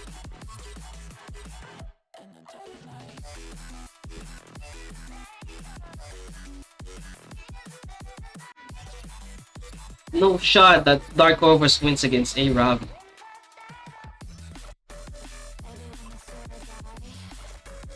You're better off with Spectre Tenebria, because Spectre Tenebria or Arabis right now don't have resistance, or don't have the, or not using the artifact, either the Timeless Anchor or where's the Kawasa artifact? Crimson Seed. Crimson Seed is here, if I remember correctly.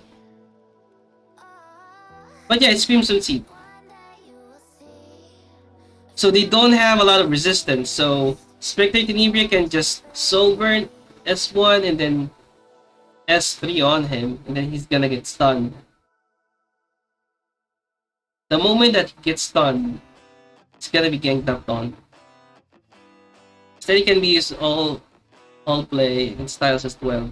Cannot cleave, yeah, cleave aggro starter, yeah.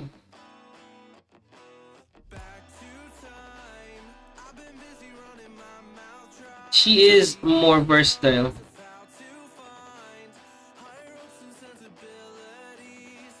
Even RB. RB, you can make her Legion RB, you can make a fast RB, you can make a one-shot, one-kill RB that destroys all of the enemies when she comes back alive. So all in all, yeah, they have more value compared to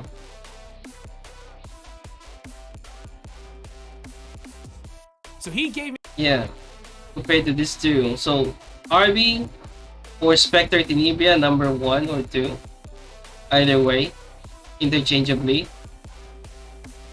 So the actual numbering here is 1, 2, and then 3, 4, 5, 6.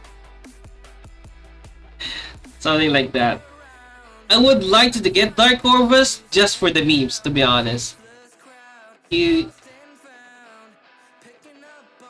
know, light bait. He's good as a light bait if you use him in the arena. Like, put him against you call this?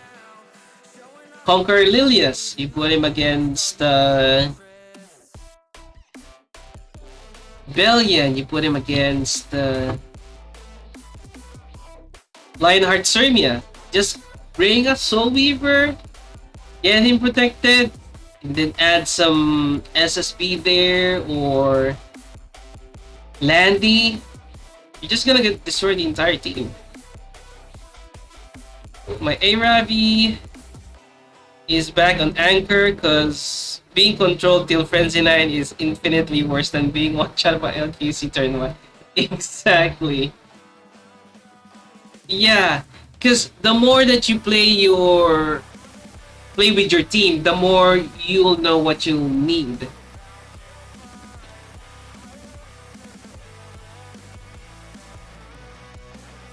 So just putting Dark Corvus against Bellion as a light bait. I mean, unless you're sure that it's not an injury Bellion, of course.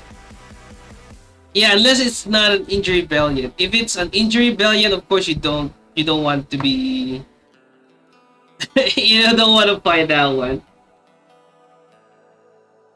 You put Hua Young against injury rebellion, then you're gonna win. But with Dark Corvus, nah.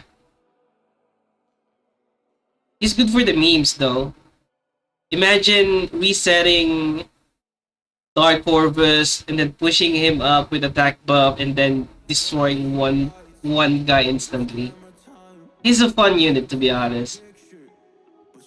But if you're looking to be on the competitive side, he's not that competitive. Unless we see Dark Corvus here on this graph, because this one already speaks for itself.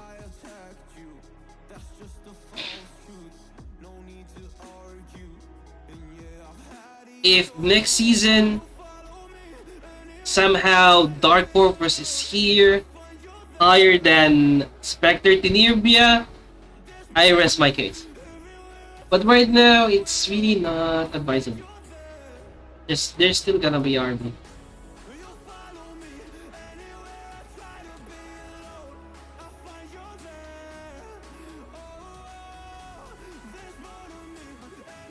They're both really good in defense, but until like, let's say, lower challenger. But if you try to go into champion, you have to change your playstyle. It's not gonna work.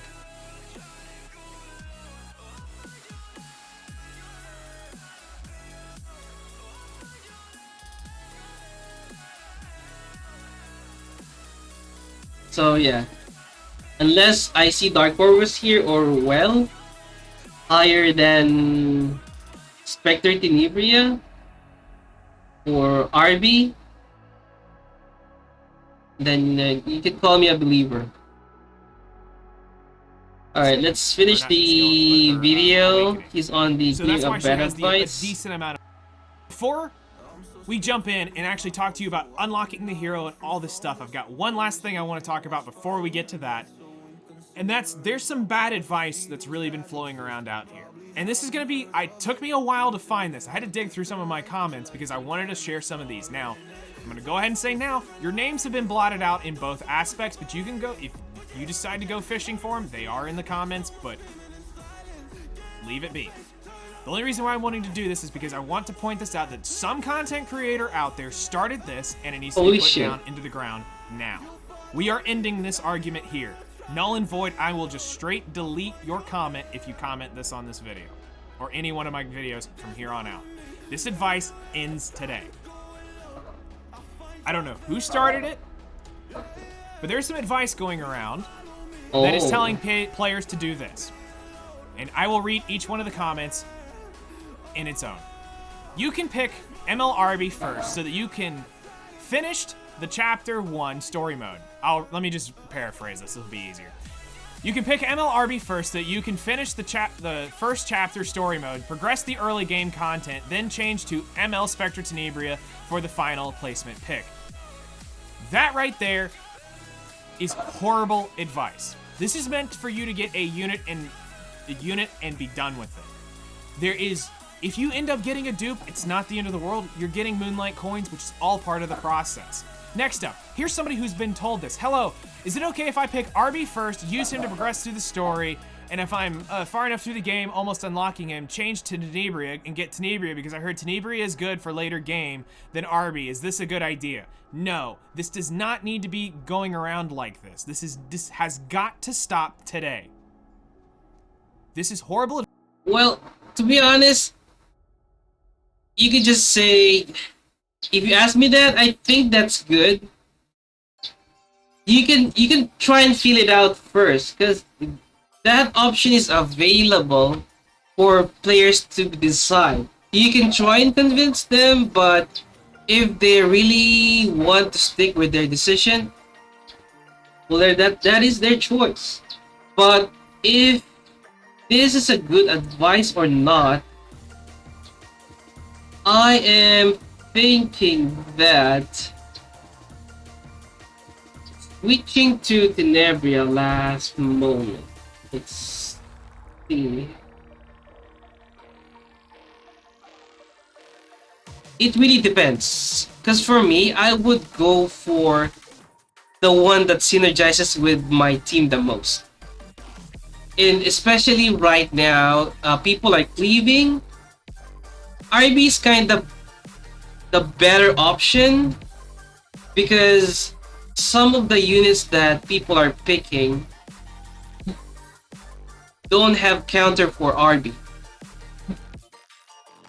So like they're trying to cleave against you and then you pick RB. Shit, what would I want to do? Of course they will ban the RB. So I think RB is still better, if you ask me, than the Tenebria. Because right now cleave is strong.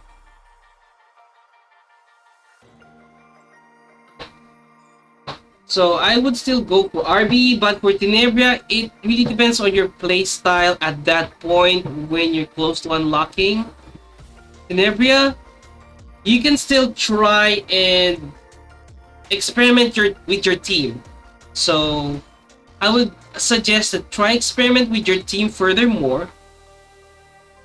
Check with the one that goes with your playstyle, because this doesn't have any time limit. You can unlock it. RB cleave outdated though. Yeah, but it's good against cleave. If they're cleaving you, they're gonna be squishy.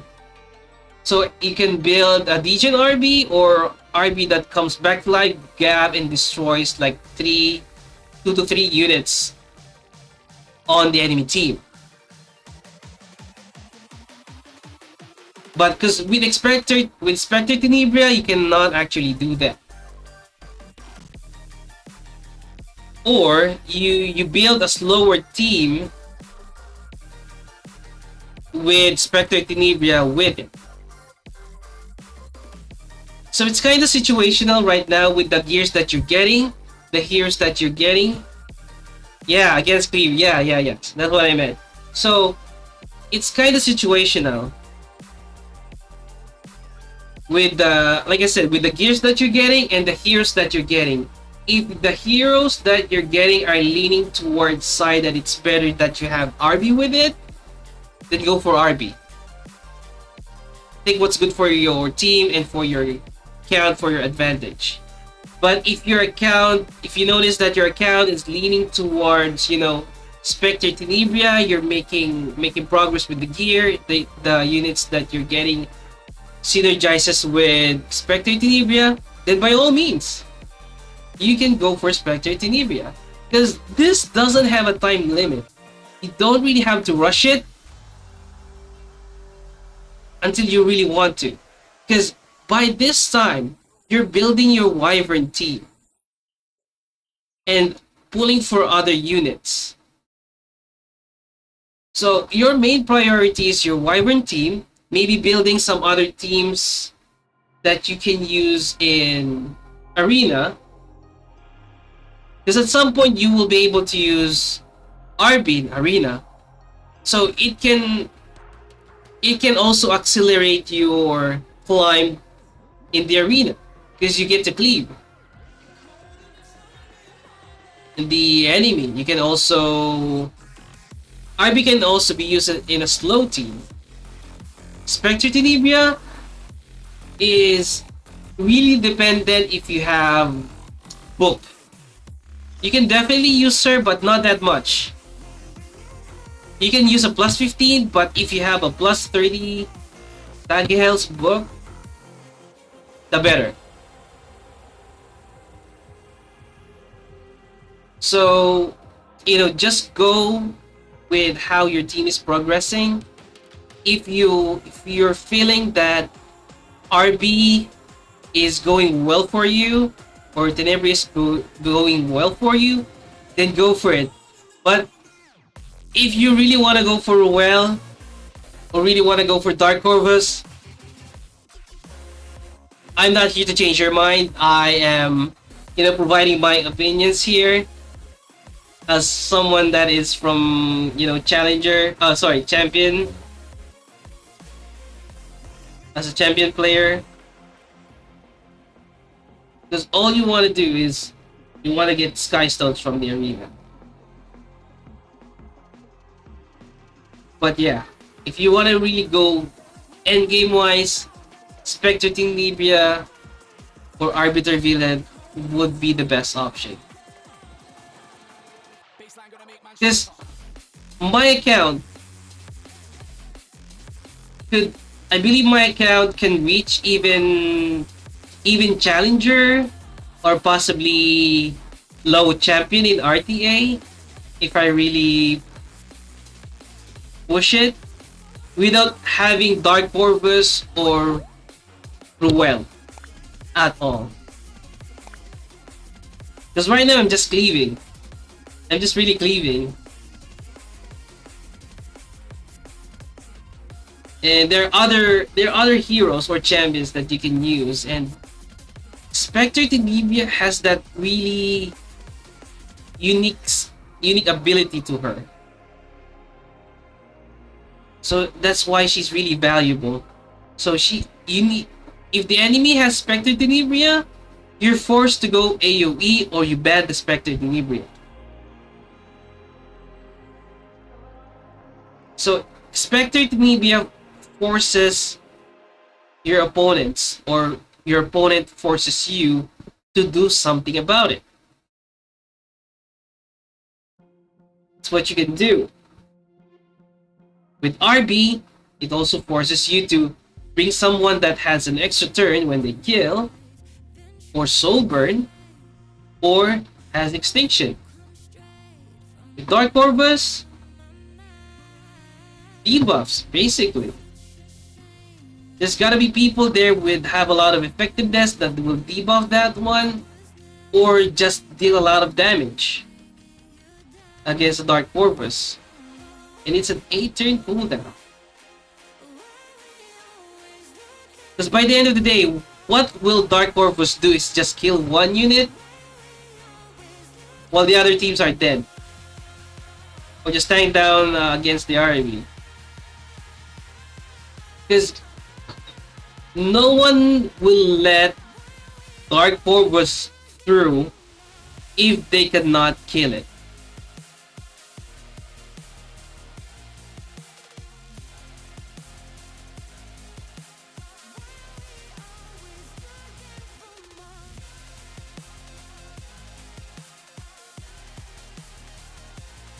I think it would, but most of the case, there's RNG. So if you lose, you lose. So there's the RNG side.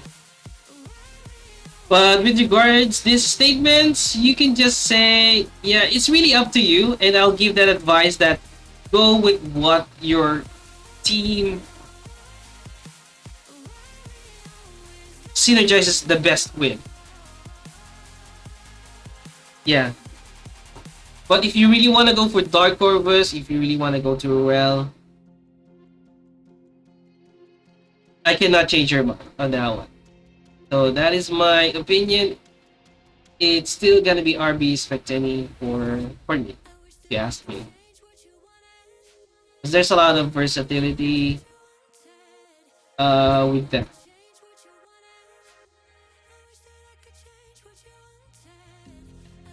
Advice for a new player. You want to unlock this unit because if you don't, you can never use it in RTA. You can never use it on your Guild War or your arena defenses. It's part you of can Moonlight actually Blessing. Use it on arena defense, also in Guild Wars. I was able to do it on my global account before I stopped playing it. But yeah, it is possible to use them there. You have to reach a certain point in unlocking the hero so that you can use them in arena and use them in RTA. I could try and search for that account, and then I can guarantee you I can put it up. You can use them in RTA or no, in arena and Guild Wars. It has that clause. But it's gonna be level 50. This just happened the other day. Go for Arbiter Vildred, then switch to Spectre Tenebria before you complete the Moonlight quests. No, this is going to end today. I am 100% serious. You don't even need to comment this because I will just straight up delete them. This is not going to appear in any one of my videos from here on out. Whatever content creator started this has got to stop. This idea is good for this case. If for some reason, by any point in time when you are playing the game, and I mean any point in time when you play the game, it's okay if you pull a dupe and then you want to reset. That's fine. If that happens between now and the time you get the unit, great. But if not, get it, unlock it, and enjoy it. There's nothing wrong with getting dupes. I have a dupe Arbiter Vildred. I have a dupe Ruel. I'm going to probably end up building this Ruel just so I have two variations of Ruel. I have a dupe of Spectre Tenebria already. God damn I have it. a dupe of Little dupes, Queen man. Already. Where are my dupes? It's okay for you to have dupes of these ML5s. Doesn't mean you need to build them. You're going to get coins that's going to allow you to buy another unit. So for new players, if you hear this advice, shut it out immediately. Tell them no thank you, I'm good.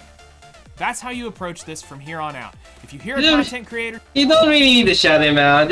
Just you know, give it more thought. Consider...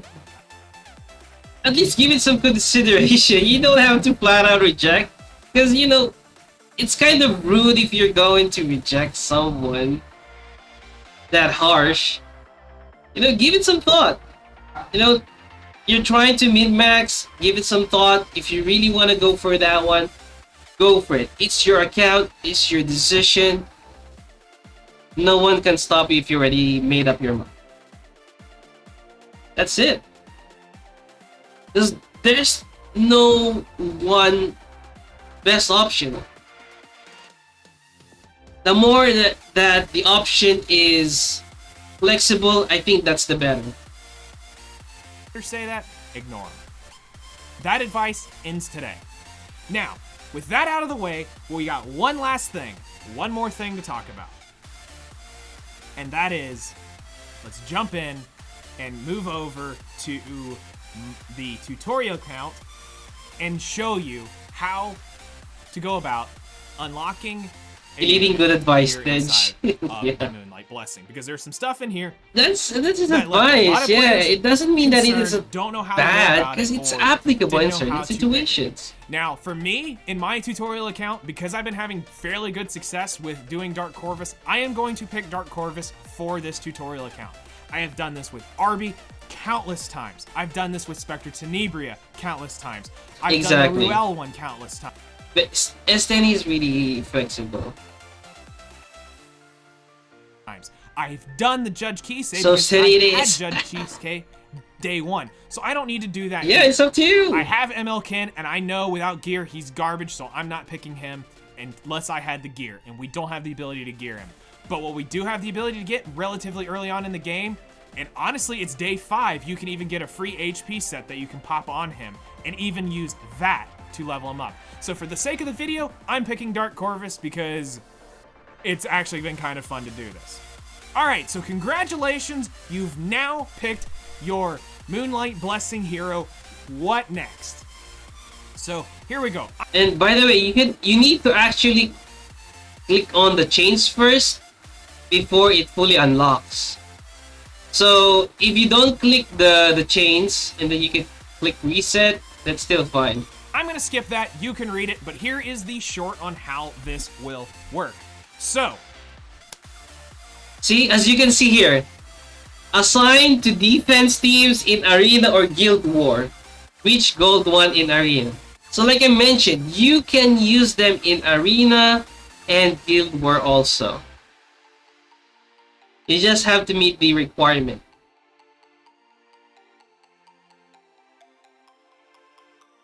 So you can definitely use them. You now have access to the unit. We're going to back out real quick and show Gold you one that is really the unit easy. is here. So what we're gonna do is come down here to teams, and I've got to now change how this works because I don't think this is gonna work too well, there he is. Dark Corvus is now on my team. I have access to him. I can come in here and I can start putting gear on him right now. While I don't need to, I could, but I'm gonna wait because he doesn't technically need this right away.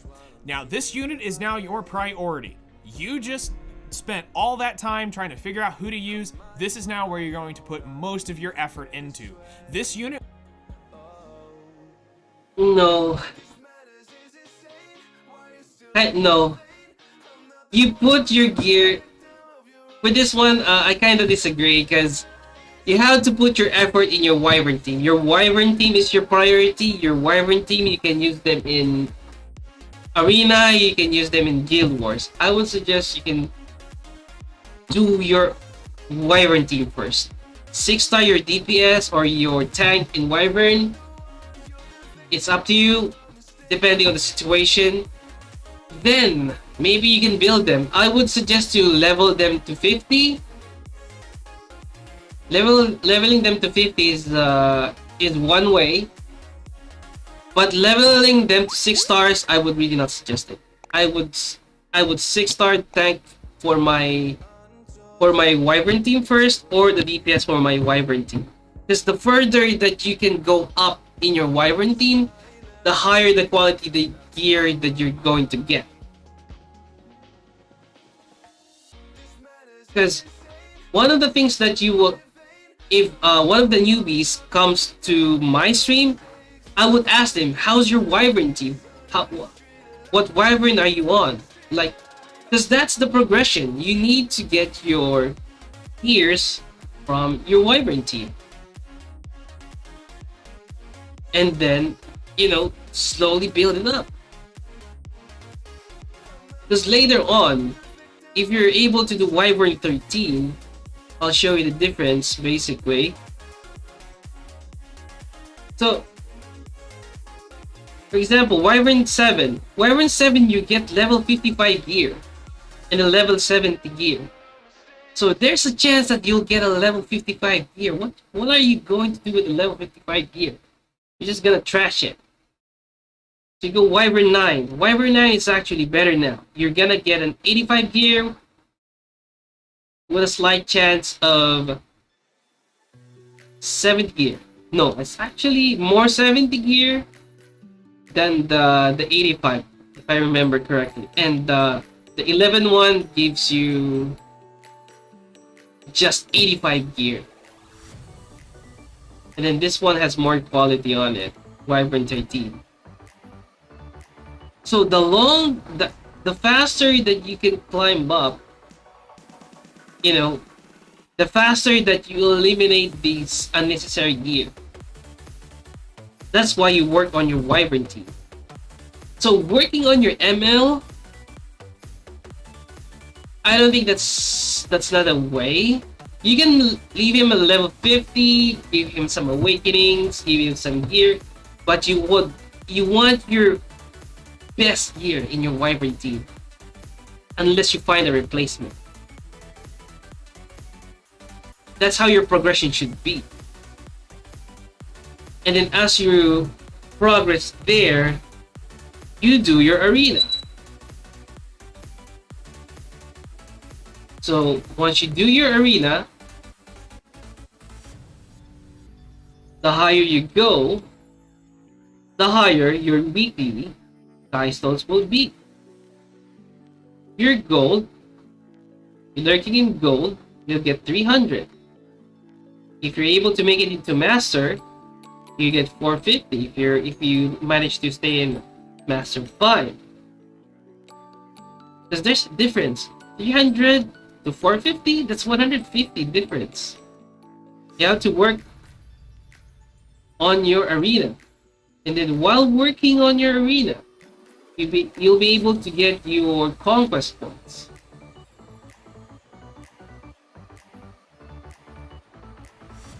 And then with your conquest points, you can use it for energy, you can buy it from Molagora, you can buy gear.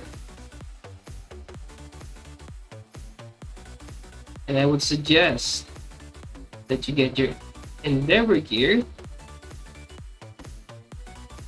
or Skyward, was it?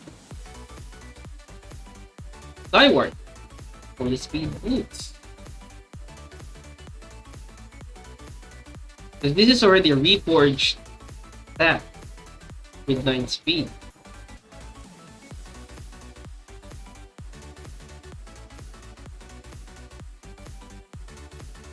So yeah, I think that is the better path to progression. Because if you're gonna build, for example, you're gonna build now be your damn you're gonna build Dark Corvus. You cannot use Dark Corvus in Wyvern. He basically says it here. He's on PvP, Arena, and the Guild Wars. Like, he's not gonna be useful. He's not gonna be useful in hunts or expeditions. So you don't need to gear him that much. Put it on your Wyvern team instead. Alright, let's see what's the next. Now be your damage carry from now till the end of the first episode. This is it. Everything goes in here. So your progress is working with Free Spirit Tieria, and it's going to be working with, or in my case, it'll be Free Spirit Tieria, or your case now is Arbiter Vildred, but you'll still want to work with Free Spirit to finish her quest line, and then you'll retire her if you've picked Arbiter Vildred. In my case, I only have Arya, who does some AoE. I will probably take Sirmia out for Free Spirit, is probably what I'm going to do when we get to that point. I still need to get it on the account. I'm exactly right where we left off at the end of the reroll video, so when I start the guild video, okay. Another thing, that's wrong. For me, that's wrong. Is it? In my opinion, that's wrong. Because what you want to do, your team should be like this during the story. You should have your Angelica from here. Because you'll be getting Angelica here. You're gonna use her for Wyvern, okay? You're gonna use her there. And you're somehow progressing your Wyvern, okay?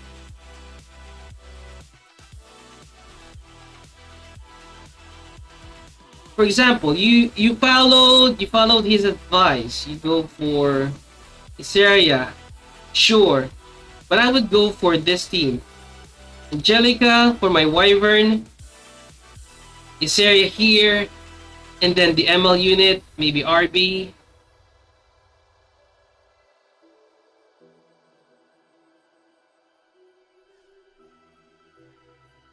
And then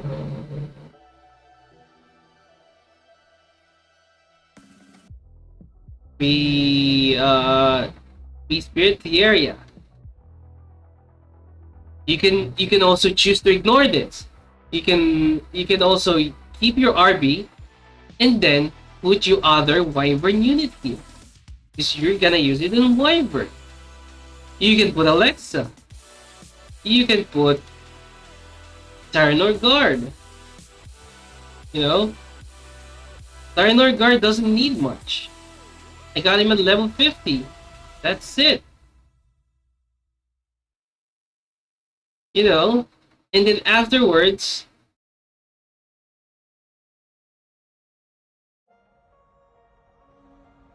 actually, I would not use Iseria, to be honest. I would rather use...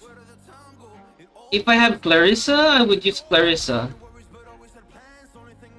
Most likely, people will have Alexa. I would use this team. Or, where's Mui? I would use Mui. Because this is gonna be the core of your team starting. It's gonna be your Wyvern team. So she's gonna be here, and then he will have some gear on him. And then while you're farming Wyvern, you're gonna start gearing these guys. So the health set will go here. Attack set will possibly go into RB if you have some gears that you encounter along the way, or you can get from the arena. You put it on Mui, you put it on Tyranor Guard.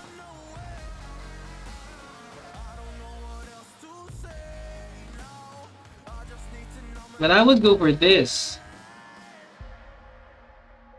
And then most likely this will get you through Wyvern 7. So once you're done with Wyvern 7, you're gonna get your Sigrid. Replace it with Sigrid. There you go. You can climb up to Wyvern 11 with this team.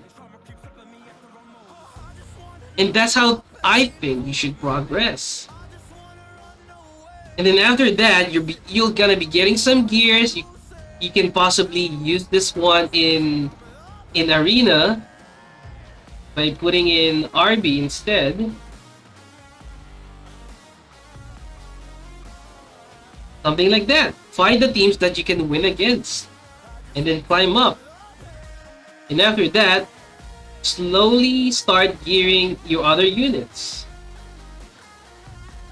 You can keep your RB or you can replace him whatsoever, and that's fine. And then build some of the 5 stars that you'll be getting. For example, you get another 5-star. Possibly you got Destina. Why not build Destina or something that can, you know, push your team? Nerdy Margie, thank you so much for the follow. Thank you. How you do today? Or somehow you got A-lots, you know? Put some gear on A-lots, make him fast, push the RB, S3. You know, and you still have your Angelica. Some people in your tier, when you're starting up, cannot kill Angelica. This is the biggest hurdle that they will try to overcome. Because if you follow this, what's gonna happen to your Wyvern team? Yeah, you're gonna do the story, but where are you getting the gears? I mean, you're definitely getting the gears, but why not invest it on your Wyvern team rather than the other PvE content? Because with my global account, my furthest progress with my global account in the story is until here, somewhere here, maybe this one, basically 2-3, and then I'm able to progress until Wyvern 13. I don't even need to complete this. Heck, I can even let this be and still able to do Wyvern 13. You know what I mean?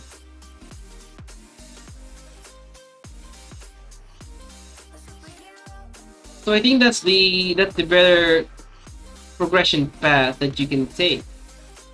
Is you go start with your Wyvern team, especially with Angelica. She's easy to get, and most of you will have Tyrant Guard, and then get your Wyvern team with RB.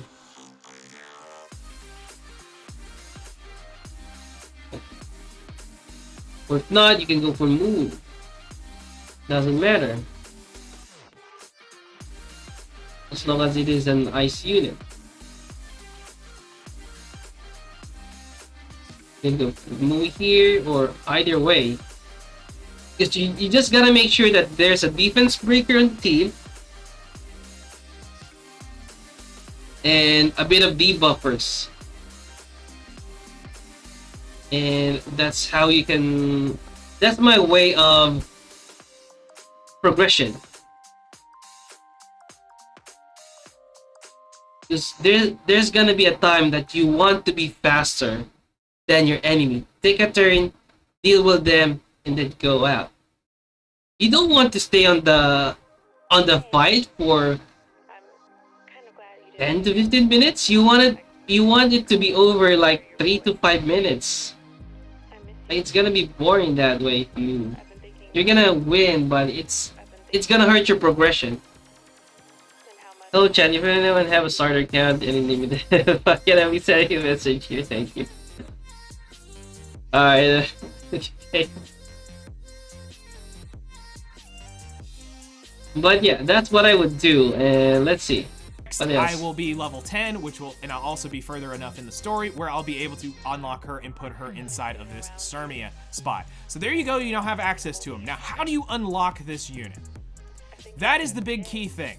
So, let's explain. Yeah, basically you just follow this. You cannot 6-star your Moonlight hero. This will be outside from this. So basically this will go either on your damage dealer unit or your tank and wyvern. Because you would not... Would you 6-star one of these? I mean, you would 6-star Arya, but it's really up to you. Because you can use it on Wyvern because someone already used her in Wyvern. I saw that one already. But yeah. Your Wyvern team is your priority. That's it. Quest put her inside of this, which will be Sigrid that you're going to get from that hunt challenge that we're going to talk about again. Yeah. So Sigrid you will get her from the hunt challenge, but that is hunt 7 and above. How will you get to hunt 7? With your team being Scum. So yeah, you have to push your Wyvern team so that you can unlock Sigrid to progress even further so that you can gear your units better. Later, those are going to be the initial first 2 6-stars. Your third 6-star of your account is going to be your Moonlight Blessing. So there's number 1, number 2, and number 3. Everything else follows after that. So there's number 1, third 6-star of your account again. Later. Those are going to be the initial first 2 6-stars. Your third 6-star of your account is going to be your Moonlight Blessing. So there's number... This one is still situational. Your third 6-star is really situational. What I became so used to, what I thought would be... Most likely it's gonna be something that you're going to use in Arena. But if you're gonna use him in Arena, then go for it. Number 1, number 2, and number 3. Everything else follows after that. Next, in order to awaken him further, you will need to awaken 3, or let me see, is it better if I go this way? Awaken 3 3-star or higher heroes to 5-star. What this means is it can be a basically 3-star, 4-star, or these ones are just easy. Let's see what we can do. What else? I want to say it's the extinction Points. to his kit. Let's see here. For his skill up, right now it is... No, it's still got the extinction. You cannot do it. We won't be able to skill him up yet, so... And I need to clear episode 210 to be able to get into that. There's something... Hold on. I'm going to pull up my main account. So I can... Arby, it's... I know it's something to do with the... Oh, it's the units amount that he can hit. So in the case of Dark Corvus, it was... They both are extinction and they both penetrate. For Dark Corvus, I think it's just damage. I don't think anything actually changed inside of his changing. So if it's able... Next up, let's go in and talk about the next step, which is... This one's probably going to be the longest grind for you as a new player. Yeah, you cannot really utilize this him one that up here much. in the top right. Skill enhancement. To be able to level up his skills, you will have to beat episode, what we're going to call... This one. This is really... You'll be able to know this one later on. Really hard ahead. Beat absolutely everything here. What I mean by this is you will need to 3-star this entire region. All of it. Yeah. If you don't really... Spoiler warning, if you don't really want to know, you might want to just start scrubbing really hard ahead. Is unrecorded history. You will need to beat absolutely everything here. Yep. Basically, to access that is you need to... You go to Adventure. You go to the first continent, which is Ritania. Just finish this. And then you will unlock the side story. You go to unrecorded history. And this is where you unlock it. And this is where you're gonna kickstart everything. Kickstart everything. Alright, let's keep with that. To close the game and start it back up. Do keep this in mind. You will need to close the game and start it back up in order to have the it take effect, because it won't show right away. Once you've done, you go back in, bang, it's done. Congratulations. Now, depending on who you've picked will determine on how easy or how hard this will be, and depending on what you have and what, unfortunately, RNG has for you in who you have to fight. Getting to gold 1 isn't necessarily the hardest thing to do inside of your playtime. By the time it becomes relevant and you needing to do this, this will technically be the longer grind. You're gonna have to conquer Wyvern 13 first. This is just the inevitable. This won't be something you'll be able to fully... See? You already said it here. You have to conquer Wyvern 13 first. So how are you gonna conquer Wyvern 13 if you're putting your gears onto unnecessary units? Unlock right away. Now, you'll need to conquer Wyvern 13. You'll need to probably be invested some time into some gear, and you may end up pulling some other units along the way. At that point, at some point, make the push to gold 1. When you're done with gold 1, finish pushing all the way to Master 5. Yeah, go for Master 5. To get to Master 5 so that you will have, because the way Arena works, this is a little over your head for right now, but when you get to gold 1, Master 5 will be the next benchmark, because once you reach that, you won't downgrade unless you lose a significant amount of points. So you want to make it to that next level so that you can now rest pretty safely assured in Master 5 till you're ready to push again. So since you're almost there, if you reset before it's over with, you'll go down to like gold 3, gold 4, and then you have to climb all the way back up to go to Master 5. So try to get it done in that week's time span. When you're ready to do this, start at the beginning of reset on a Monday and push through to the end of the week, reach Master 5, and I can't wait for you guys to be able to unlock your hero. Now, we're going to talk about this briefly here. This is what they were talking about in that bad advice. If for whatever reason you wanted to, you click that button. If you pull the dupe of this tomorrow, you have one shot and only one shot of resetting this unit. You cannot you will not be able to send in a ticket and get them to say, oh, I'm sorry, I want to redo this again. It's a one and done thing. You only have one shot of resetting your unit. Yeah, just be careful. This is the worst part of it. Say you do it, you reset the unit, you get it, the next day you get that unit. Well, first off, you've got a crap ton of luck, but that is not, it's over and done with. You've got 2 dupes, and that's karma just saying karma. You have a lot of work ahead of you, but you've now obtained one of 6 very good units. No matter which one of these units you ended up picking, you have got an amazing unit that will eventually be good now, or it will be amazing later for you. I don't want to say that part is true. That there is a complete wrong answer here.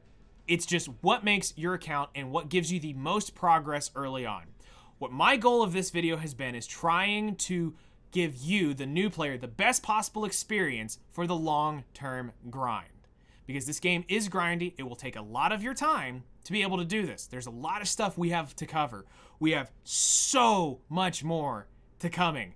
The next big thing is the next video is we're going to teach you how to join a guild and what all about the guild will be coming next. After that, some things may be subject to change, so I'm just going to go ahead and put this in this video. That potentially after the guild video, from where you've been seeing the order, some things might change because I'm going to start playing through this again and making sure I take very detailed notes of what happens and in what order, because I want to make sure that everything happens here inside this video happens at the order you are going to see it is the order the videos are going to come out. So that no matter, for the new players in the future, you're able to watch this through in a seamless process. To the players that are joining in right now in the early stages of these guides, you're having to, unfortunately, you're probably progressed further than where I am in these guides. But someday, for that new player down in the future, for the future, hi, I hope things are great and things aren't crazy as it is now. We've had a rough time, but hopefully you're doing a lot better now. But seriously, for the future aspects of the game, and for those players, this guide's gonna be so helpful for you new players and helping you through your progress. And I really can't wait to see you guys thrive in this game. That's the reason why I'm doing this. I'm not doing this for a view. I'm not doing this to get an extra sub or anything like that. I'm here to help you guys learn the game as efficiently and as best as possible. So thank you guys so much for the support you guys have given me during all of really Epic 7. I couldn't have done this without you guys, and especially for everyone that is joining in here recently. Thank you so much for all your support and coming in and sharing your experiences in the game. I cannot wait to watch you all grow, and seeing you guys pop up in the comments and seeing your progress. It really does make my day when I see a commenter that, you know, 6 months ago was just starting off, and now I'm hearing where they're clearing and what they're able to do, and I'm like, wow, that's amazing to see. And I can't wait for that to be you. So you guys take care, and I'll see you in the next one. Alright, that's loud. Alright, that's it.